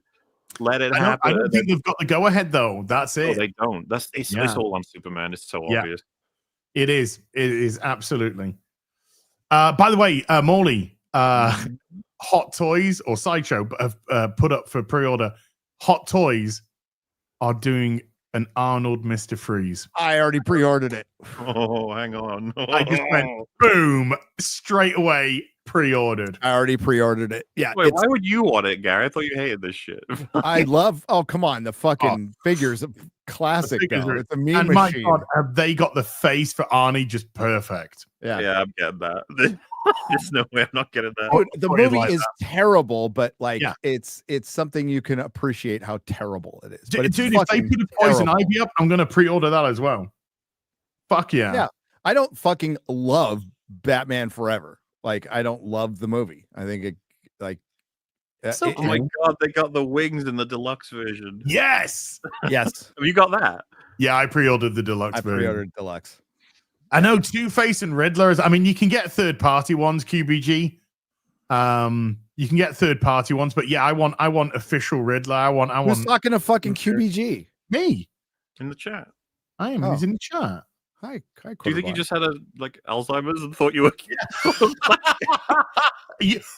I mean, it takes one to know one. You got voices in your head? Yeah, I do. Yeah. They're silly movies. But I've got the Robin figure from Batman Forever. It's cool. So have I. I got the Batman and Robin. And the Batman, yeah. Yeah, they're great. And I pre-ordered the Batman and Robin, Dude, the Clooney and the Nightwing Robin. The Batmobile in Batman Forever is fucking terrible. Come on. It's terrible. I fucking love that Batmobile. It's a converted Jag. Oh no, that's the Batman. That's the other one. The fins on it are too fucking huge. It's fucking silly, and that fucking neon gayness. You know, like Schumacher. Joel Schumacher was known as a serious filmmaker. When we found out, it's like, oh shit, the guy doing Falling Down and Lost Boys is going to do fucking Batman with Val Kilmer. Holy shit, this is going to be like a real take on Batman, and then we get. He fucking got nipples on the bat suit.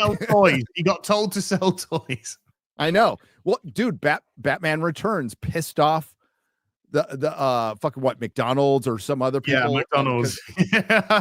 And now we're like we're this far away, and we're like, no, Batman Returns was the best one. So it is by far. And I thought that at the time. I watched it as part of my Christmas movies, even though it came out in June. But the Tumbler is cool looking, but it's not a good Batmobile. It's a Tumbler. No, actually, the Batmobile the Tumbler does harken to Batman. It does, but it's not a Batmobile. The Burton Batmobile is number one, like absolute number one. I like the one in the animated series. Batman, the animated series, that's fucking cool. Pretty fucking gold. If we're gonna go like an amalgamation, I like the Batman versus Superman one. I think that's a good Batmobile. It's okay. Got lots of guns. Has lots of guns on it.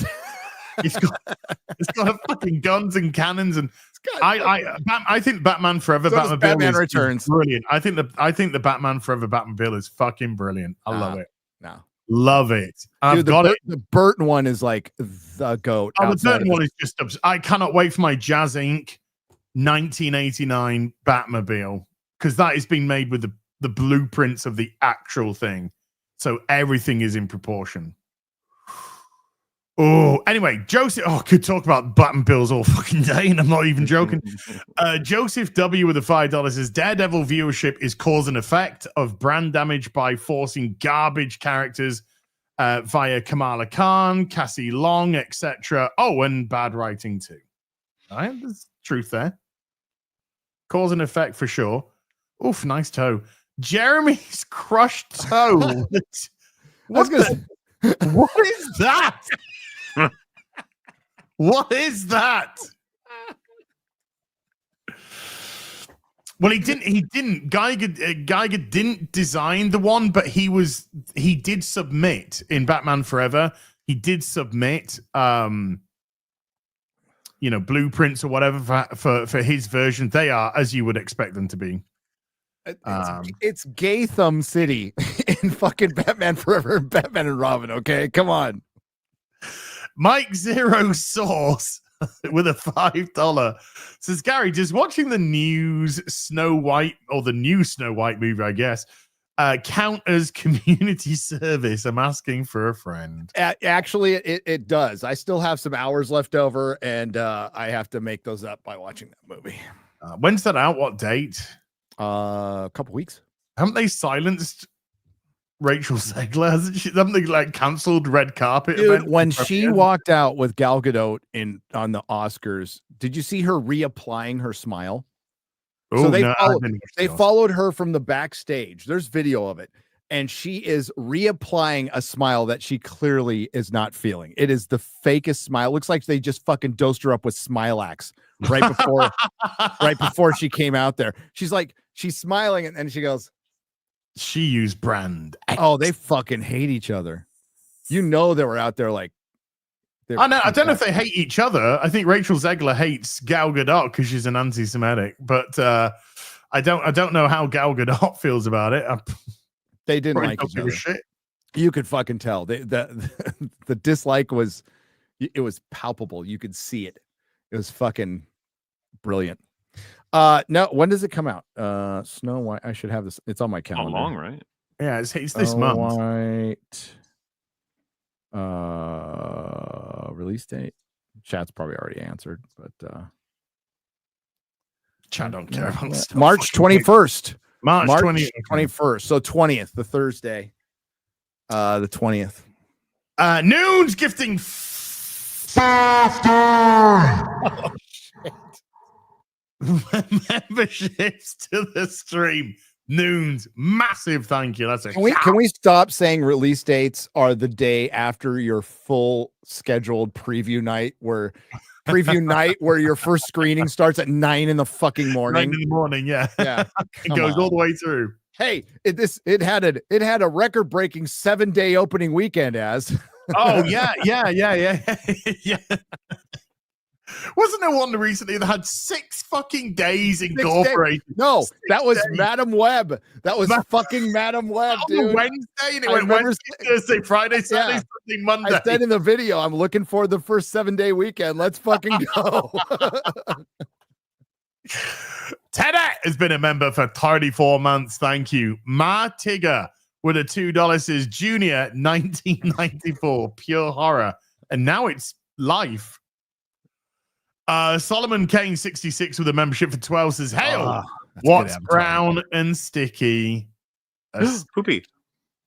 It's a stick. Oh. Neil Gaiman. I was going to say something Harry Potter. Eddie from outer space with a €5 says, hello, thoughts on the upcoming 12th scale ST toy line by Nacelle Company? Their first wave of is odd as fuck. Wayoon, it's really odd. Captain Garrett, 2 Vix, etc. It is a bunch of deep cut figures. I don't hate it. A lot of the figures now are like 4 points of articulation. They're basically just molds. Have you seen a lot of the smaller ones, like the elbows don't fucking bend?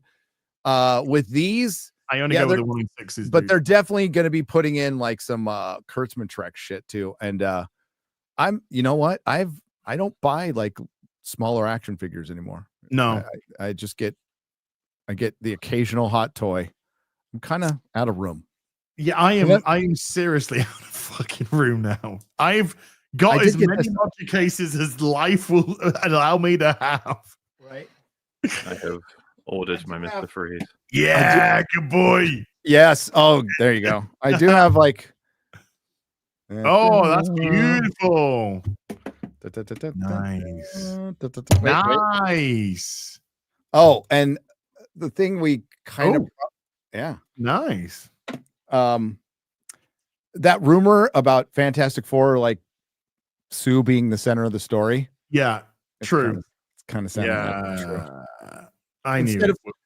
I don't want her to not be this. I think her and Reed, like together, equally should be the center of the story. Like I love Sue Storm. She's very powerful, and I think she's gonna be the boss. Epicillium with a £10 says, sorry, Gary likes cock. Yeah, Charlie Cox. Charlie Cox. Movies.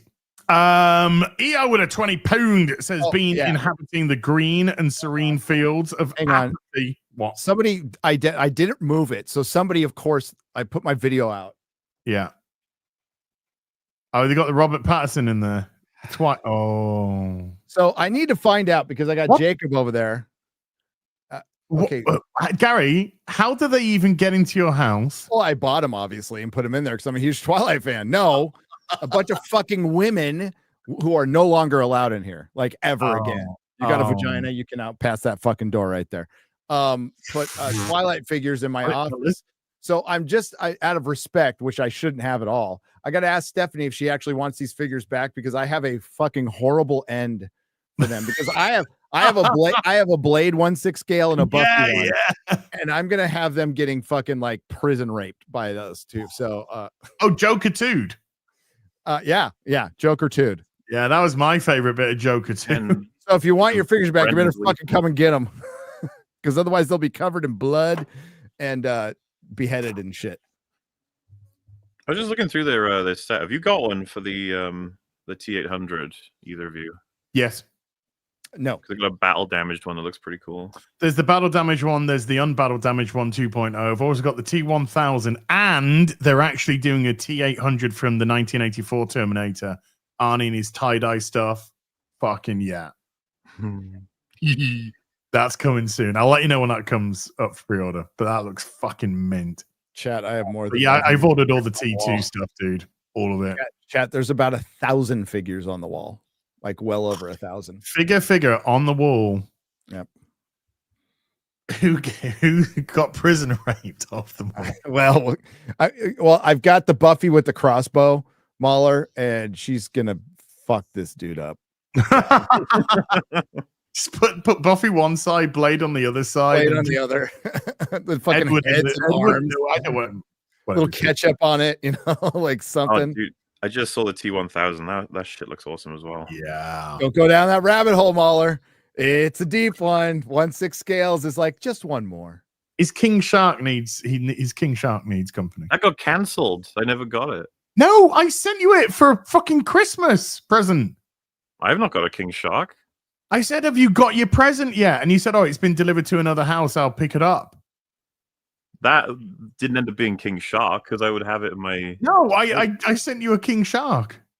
I definitely didn't get a King Shark. Dude, I'll tell you which address it went to. Okay, yeah, if you want. Yeah, I'll tell you at the end of the show where it went to. Yeah, I sent you a King Shark as a Christmas or birthday present. One of the two. I wish you never contact me back. I was like, all right, okay. No, I never got it. Feels bad, man. Yeah, dude. I was wondering what. I know. Yeah, I sent you a King Shark, man. Because you said it got cancelled, so I ordered you one, and you got it. Too bad you didn't get it. It's a great figure. Yeah, mine's in my front room. I love it. Yeah, it's actually still in stock, but I will find out which address it went to. Okay, yeah, we'll have to try and track it. Yeah. EO with a £20 has been inhabiting the green and serene fields of apathy towards Marvel, DC, Star Wars for half a decade. Yep. Whether the next release is a big, smelly jobby or a bouquet of lilacs, in the words of Harrison Ford, I don't care. There you go. I have a question for Mahler and for you, Az. Yeah. How many good things, like overall, we'll say it doesn't have to be 100%, but we're going to say like most of the audience is happy with it. How many good things does Disney Marvel have to string together before you would consider like, hey, they're turning things around? Yeah,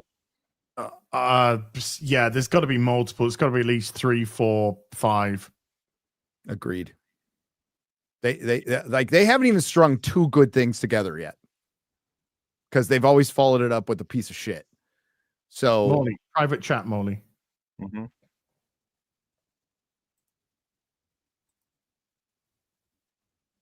Well, I'll you send it to my house.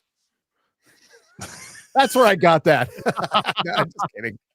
Like, are you able to track the package? Does it say it's just successfully delivered to that address? Yeah, just says there's no way that I wouldn't have it. Somebody got a free King Shark. They're like, wow, this is awesome. I doubt that, but something fishy is going on. Because I said I'd sent it, and then you said, and I said which address I'd sent it to at the time, and you said, oh yeah, don't worry, it's safe, I'll go pick it up.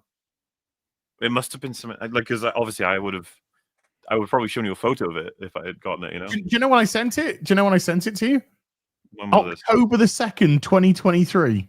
Yeah, that's a long time ago. That's a minute ago.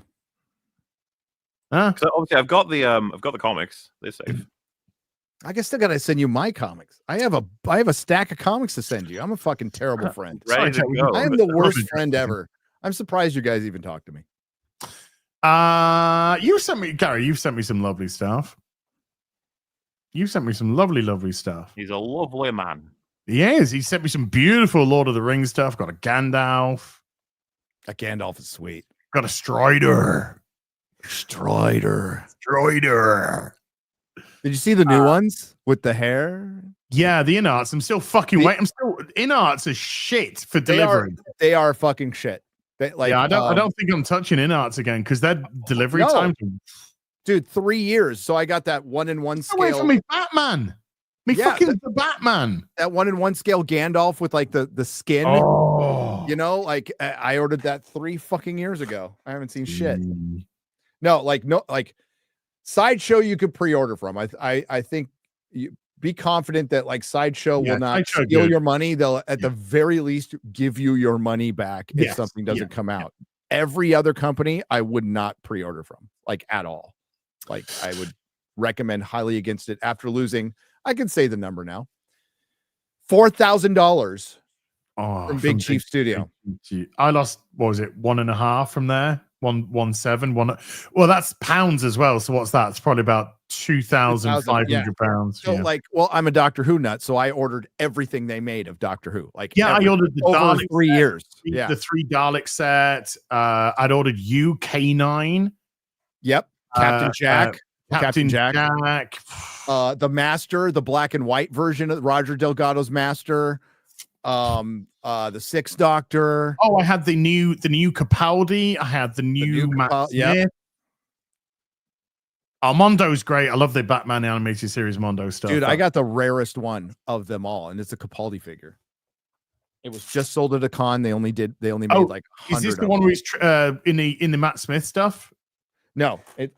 Okay. So you can put him in the Matt Smith stuff. Yeah. Because if you have a Capaldi head, you can put it on the which I've already done. Right. But this one is in like where is it? He's like in his velvet coat. So the only difference is he's got a red velvet coat on. And they sold that at the tatty one. The tatty red, They sold that at a con. There was only like 100 of them. It's fucking awesome. Ministry of Wrong Thing with the $10 says giant freaking robot did a video the other day saying Batman and Robin is an underrated movie because it allows itself to be funny, whereas the MCU is too grounded and serious. Okay. Take. Oh, it sounds like a big bunch. Sideshow's a good company. They are a good company. They are not flaky. If something's late, they tell you immediately. I can highly recommend them. And the customer service is fantastic, by the way. Really good. Really good. Riker's Beard with a $5 says, I don't think it's superhero fatigue. The issue is that we don't trust Marvel anymore, and it's on a platform owned by Disney. I think it's fatigue. I really think it's fatigue. Yeah, we can't argue. Like when you spam out a bunch of shit, it's going to create a fatigue for that genre. Yeah, it is. That's just a fact. It happens all the time. It's happened every time in the past. And it's not an all or nothing. So Western fatigue happened, but you still got Westerns. But like, if you guys remember back to the 80s, a Western was a rare thing. It was Clint Eastwood. It's also in waves. Like it can rise and fall. I think a lot of people, when they hear the notion that there's superhero fatigue, they'll say like, oh, so there's like no more successful superhero movies. Like, no. It's just it's a vibe. It's a cultural vibe. Exactly. It doesn't mean they're dead. It doesn't mean they'll never make them again and you'll never see superheroes again. It means as drivers of the market and being they are way past their peak. They have reached maturity. They are on the decline. That's what it means. And it's garbage fatigue. That's what creates all of it. But the problem is you start seeing superhero fatigue when stuff that's pretty decent gets overlooked. And the first sign we saw was Guardians of the Galaxy Volume 3. It was not Marvel's best entry, but it wasn't their worst. Okay. And it should have done better. Actually, that movie should have made $1 billion, but the first weekend hurt it. And why did that hurt it? Because all the previous movies before that, or the movie before that, was shit. Yeah. Had a bad lead in, but it had legs. John Slade with a $2 says, "As please stop with the AI thumbnails. They're serving a purpose right now." Nick Tomato with a 2 Swiss said, because Hollywood hates Christianity. That's right. Hollywood does hate Christianity. Well, Christianity, it's not, I don't so much hate, it's the easy target. And when you're dealing with a bunch of fucking cowards, the easy target is the one that they'll go for. They'll never do anything that they do to Christianity, to Islam or any other religion. So yeah, Christ is the easy target, and they are cowards. Yes. Dark Knight Rider with a $5 says, Godfather 2025. After Vito is shot, Connie runs the family better than her father, Michael, or Sonny ever could, all while beating up her spouse. Aww. I love that. I want to watch it. Stephen G's been a member for 4 months. Thank you, Stephen G. Epicillion with a £50. Don't worry, they can always reset the timeline. Just get She-Hulk to and break the fourth wall. Solved. Did us with a $5 says, what are the chances Disney will recast White Tiger using Hector's niece, Angela Del Toro, an FBI agent who inherited the WT amulet after Hector's death? Probably. McCready with a £5 says, afternoon, gents. Always a pleasure. Save us from the cesspit. Help us make sense of the wasteland that is modern entertainment. You are our only hope. Oh, God. You're in trouble now. Human Spider 37 with a €5 says, hi, hope you're well. I didn't like that we didn't get more dialogue with the trio before Foggy's death. Seemed like a given. OG show still rocks. Yeah, it was like there was just generic conversation between them as well. It wasn't as if anything.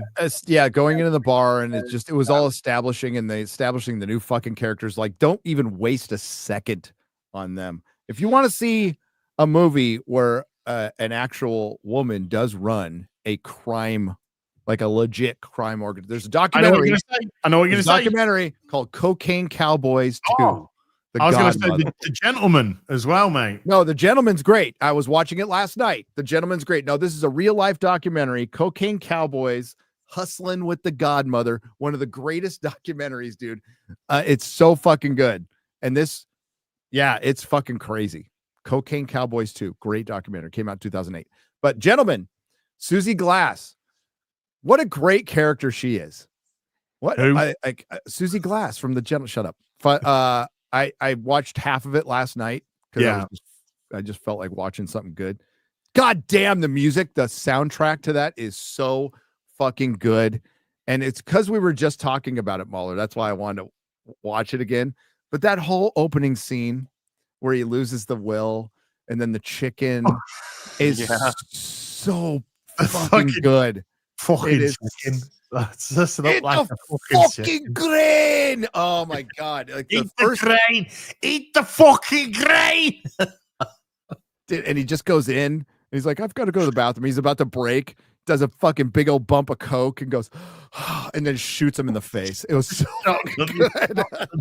Fucking face. Oh, good. Oh, I love that show. So it's a year old now. It's been out for a year. Yeah.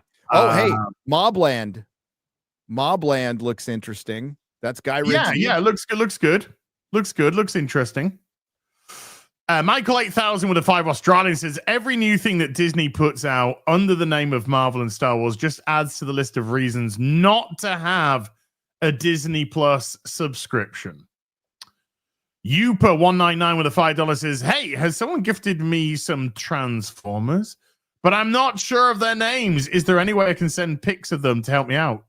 Put them on Twitter.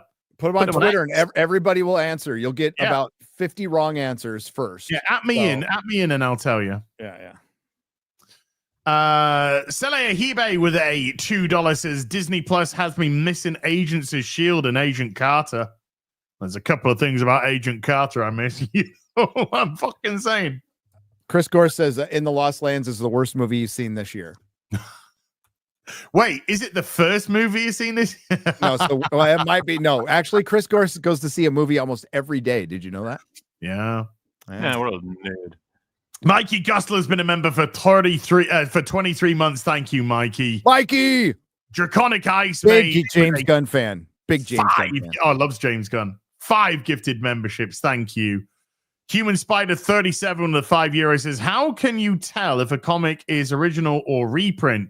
Is the Spider-Man head in Barcode an indicator? And what are your favorite DD stories? Thanks. Okay, so barcode cord. Jesus Christ, Dad. Fucking Barcode and Spider-Man head are indicators for direct market, or if it went to like a 7-Eleven. That's the difference between those. There'll also be diamonds around the price. So you'll have a 35 cent with the square or a diamond. But they are the same comic. So the only time it really makes a difference is Marvel Star Wars #1 has a different price than throughout. So there's a rare one. There's a super rare one that has a different price that's worth lots of money, and then the #1 still worth a lot of money, but not a ton. But that's not really going to affect greatly the price of your comic, and it's not a reprint. It's still considered the first print. It's just one is direct market, one's going to 7-Eleven. If you're a hardcore collector like moi, okay, here's a great example. As right here, I got one right here. Let's go. We have one of the greatest comic books ever created. Avengers Annual #10, first appearance of Rogue, Michael Golden art. It's some of the best, like in his fucking prime. This is like good shit. There's your diamond price tag. And there's your regular price tag, right? Whoa, Right boom. there. Got him. And then there's your Spider-Man in the barcode with the diamond price tag. And there's your regular barcode. There you go. Got him. In the same condition, these books will be worth the same amount of money. Roughly. Mikey Gustler with a $10 says, did you see the John Campier Instagram? No, because I wouldn't follow John Campier if you fucking paid me. The useless fucking bell end. Complaining about one, you'd have to go on Instagram and follow John Campier. Did you see him complaining about fans upset with the Snape casting, saying no one complained that Alan Rickman was too old for Snape? Yes, they did. You fucking normie piece of shit. Yes, they did. They absolutely fucking did. But it wasn't like a backlash like a fucking Papa Esiadu, because Alan Rickman's a great actor and pretty much everybody was too old in the fucking movies. By the time they got to Deathly Hallows, Lily looked like 50 years old. She was, well, she was 40 something. She was. It was like mid to late 40s or something. But if that is such a disingenuous, stupid, fucking retarded normie argument. He doesn't know what the fuck he's talking about. John Campier take. So it's a John Campier take. Ryan Paul with a $10 says, haven't watched Disney Plus since Gina, so explain something to me. When Matt looked at the church, was there a bell ringing or something to make sound? Did they forget he's blind? He knows where the church He knows where he is. Yeah, he knows where he is. He can hit his stick and he knows. Intent Matters with a €20 says, in season 3, Karen was obsessed with taking down Kingpin, so much so that she was ready to be killed by him just to get it on camera. And now you're telling me she just skedaddled to San Francisco, not giving a fuck, as he becomes the mayor of New York. Well, Echo made him cry, so he's not as dangerous as he was before. In the comics, she sells his identity, Daredevil's identity, for drugs. Yeah, for drugs. Mechanism Studios with the $5 says, I'm almost finished with a new intro song for the real BBC. It's just instrumental at the moment. Where can I send it when it's done? Stick it on email. Send it to our emails. Yeah. Gary at nerdrotic.com, as at gayboys.com. As at gayboyonthesofa.com. Mikey Gosler with a $20 says, Gary, the guest you should bring on FNT when Snow White comes out is Jay Longbone. Since she's been covering it and it's been... Are you Jay Longbone's agent? We'll bring her on. I love Jay Longbone. She's one of the best editors out there. She's fucking hilarious. I love her to death. But bro, you are her agent. That's good. Please make sure you give her time to speak and keep Odin down. Well, thank you for the advice, Mikey. We give her Ryan Nunez with a $5. Yes, you're coming on Friday Night Tights. You need to take your time to speak. That's just 10 hungry people on that show. Yes, I like Daredevil. No, 7. I don't like Disney. I'm just kidding. That's fair enough. Lucas with a $10 says, hey, Gary, I'm looking to start reading Batman comics and would like some recommendations of what to read so I don't read crap. Just don't read anything from the last... Yeah, I would say your choice of Batman up until about 2018, probably 20. Yeah, I mean, it kind of really meandered for a while. I mean, probably stopping around 2004. But I mean, like I say this all the time: find an omnibus and start at the beginning and go on a fun little journey. And you're gonna have to live through the Silver Age stuff, which is really fucking weird. But if you really want to like pick up Batman where he starts kicking ass, dude, got to go into the Denny O'Neil, Neil Adams, and start there because Frank Miller gets a lot of credit for bringing Batman back, but it was actually Denny O'Neil and Neil Adams who did it before that. Big time. And then you get to year one, which is issue 401. So 403. Three? I thought it was 401. I could be wrong though. 40. Yeah, I think it's 403 to 406, isn't it? 403, 404. So. Yeah, it might be year one Batman issues. You're probably right. Let's see. Ooh, 9.3. That looks sweet. It is 404. We're both wrong. There you go. Yeah. We're both wrong. Close. $425 for all 4 issues. NCGC 8 and above, a 9.2, an 8.0, a 9.6, and a 9.2. That's a pretty good price, dude. I think mine are higher grade than that. Just in my laws. Oh, mine are too, but like, then we should put them in CGC and we should put them. Yeah, sell them. I can hear my wife going. Then you should put it in CGC and fucking sell it. I think I've got like 3 sets of Nightfall. Hey, Melissa, I'll sell some of my Batman as soon as you sell some of your shoes. Okay. Krog with a 10 with 100. He says, "I'm on 5th Doctor. Adric is just departed out of fucking nowhere. Holy hell, show's amazing. Tragically, he died needlessly. Even laments he'll never know if he was right. Absolutely brutal script." Kaboom. Hey. Mikey Gusson with a $20 says, "Mauler, when Nostalgia Critic gets the rest of his Lord of the Rings reviews, EFAP needs to cover all 3 of his videos. Even though he says they're good, he spends most of it giving his critiques of what he thinks is bad." I can say I checked out after Mikey made me aware his Fellowship of the Ring video, and yes, we will definitely be planning some fun coverage of that. I want on. Well, the thing is, I'm thinking about how we might do one per part of the next anniversary. That could work out pretty well, actually. Obviously, that just makes it difficult for you to guess specific times for that one, but yeah, it sounds like okay. Fine, don't invite me. I'm not. I will invite you for the whole thing, buddy. Dude, totally unrelated news. Drinker and I were right next to the Nostalgia Critic at the Grand Rapids Comic-Con. He's a wacky fella. Yep. I'm just going to cherry pick some now because time is against us, ladies and gentlemen. JRL1436 with a $20 says, "Hello, gentlemen. I think the reason why there is more of a negative reception is because most of us are kind of sick of Marvel shat. I might check out Superman and Fantastic Four. Don't know yet. Not excited.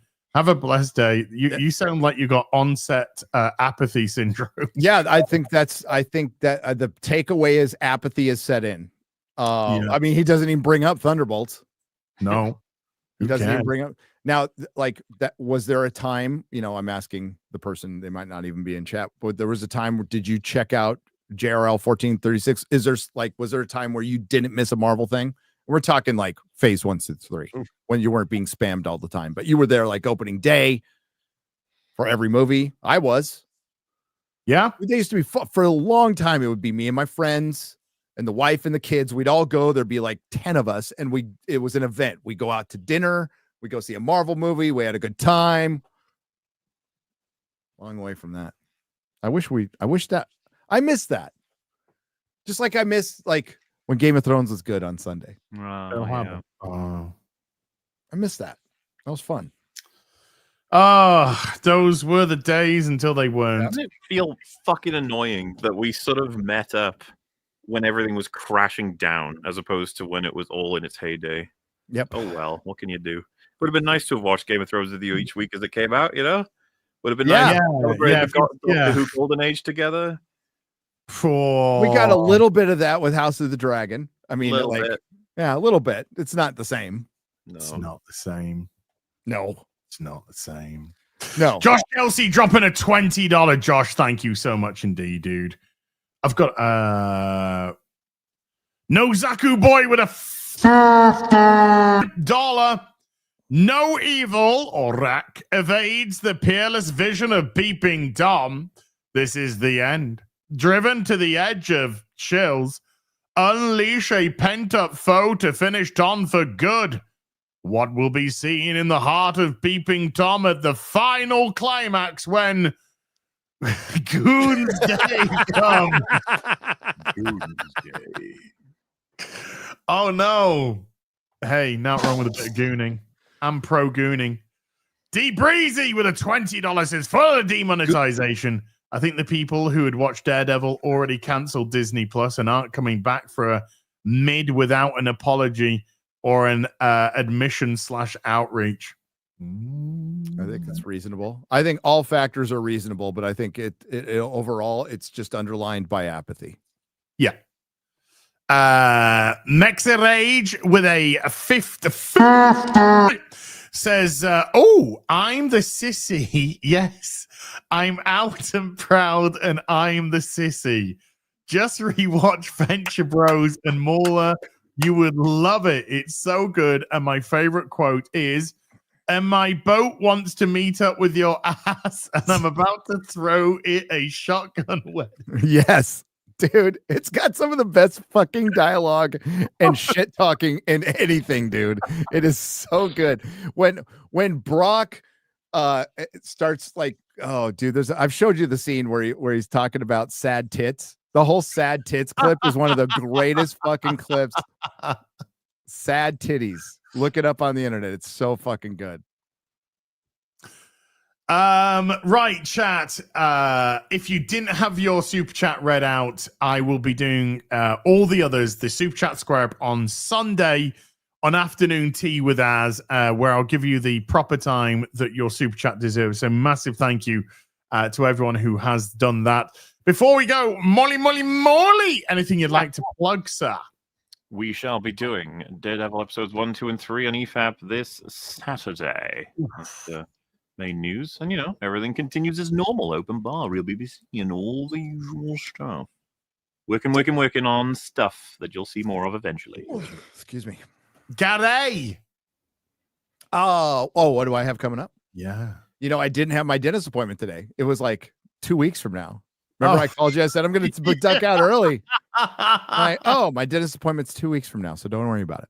And it's on a fucking Wednesday. I don't know why I had it set for Tuesday. Gary, literally, I'm crawling into bed last night. And I mean, no disrespect to Gary because he doesn't know when I was going to bed. But I'm literally getting into bed. Phone rings, Gary. Oh, dude, I'm gonna have to duck out 20 minutes early tomorrow. I've got a dentist appointment. Okay, no problem. See you tomorrow, dude. Love you, babu, baba. 2 weeks and it's a fucking Wednesday. It just works itself out. That's life. What do I have coming up? Nerdrotic Dinner tomorrow with Chris Gore. Maybe we'll discuss Into the Lost Lands. Nobody's going to care about that. Just released a video about Black Snape. It's fucking bullshit. It's stupid.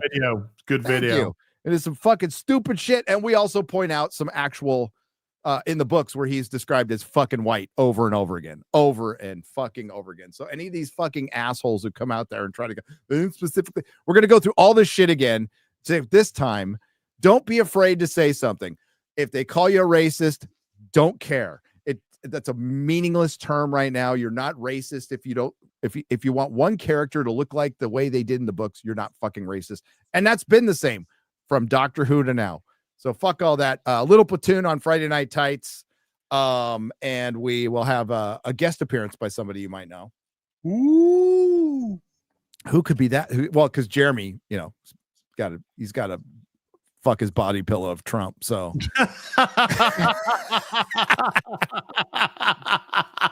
so should I say Mahler? It's not you. It's not Mahler. It's not me. Why asking my permission? It's Rags. Hey, Rags will be there. So I'm basically stealing part of EFAP. I mean, that's what I'm going to start doing. You don't mind, do you? I mean, as does it to me all the time. Right? Yeah, Platoon. He's a host now. Yeah, I know. I'm stealing half of EFAP. So you know what it feels like to be me when Az has all of my crew on a fucking tied up for an entire Sunday. You mean when I have your crew mine on their my diversity hires on a Sunday for 3 hours? When they retire, when Garrett retires in particular, he's going to get, I think, 12 acres and a quarter mule. That's what he's going to get. Yeah, and he'll still do gaming on a Sunday. Unless I need him. Well, he's retired. Fuck you. He's not retired yet. Retarded? Retired. He's retarded now. He's not retired. He's not retarded. He's lovely. He's retarded, but so am I. So it's not like, dude, both of us will run through a video and watch it 50 fucking times and have fucking Chris Evans misspelled at the end. Did not catch it until the last minute. We're retarded. Okay. Chris Evans. Chris Evans. You can tell Gary's on. You can tell he's on his own. He's in his little world. What? No, you're all like, I'm doing something. Otherwise, you just be like, oh, I'm always like this. Oh yeah, I'll be like that. What's that meme? The guy on the swings. The guy on the swings. Who is that again? Who cares? Standing in the empty swimming pool. 10 acres and a mule drumstick. That's it. That's what he'll get. No, he gets 12 acres. He gets quarter. He gets a quarter of a 40, right? So that's like, I guess it's 12. I gotta have X-Ray Girl do the math. X-Ray Girl math. Tomorrow, Ripper the Silverback on Eric's channel, which will be 6:30 UK time and 1:30 Central, and then videos coming. Trying to get video out every day this week. We'll see. Because you can. Can. What's your video today? It was about the Daredevil ratings. Oh, there you go. Did you use an AI thumbnail? I didn't see it. How come I didn't see it? Yeah, I need to watch it. Yeah, I said to Grok, Grok, show me a picture of Daredevil and Kingpin crying hard. I see it now. Oh, I gotta watch. Tomorrow I'll be playing some video game with Mr. Porkchop. We'll be doing Split Fiction together. Mr. P and I will be doing Split Fiction together. And then Sunday, afternoon tea with Az, Super Chat Square Up, and Sunday Fun Day. Whichever game we'll be playing then, maybe some more repo, we shall see. And tomorrow, next week, of course, back on Gary's channel. So massive thank you to everyone who came to watch today. Everybody who super chatted and didn't get your super chat read out this Sunday, afternoon tea with us. I'll read it out there and give you the attention that you deserve. Mods, thank you very much indeed for giving up your free time. Everybody who membered, remembered, gifted memberships, thank you so much indeed for supporting the channel. We'll be back with some more stuff very soon. Until then, you take care. Bye for now. Bye. Ciao. Goodbye, Belubu.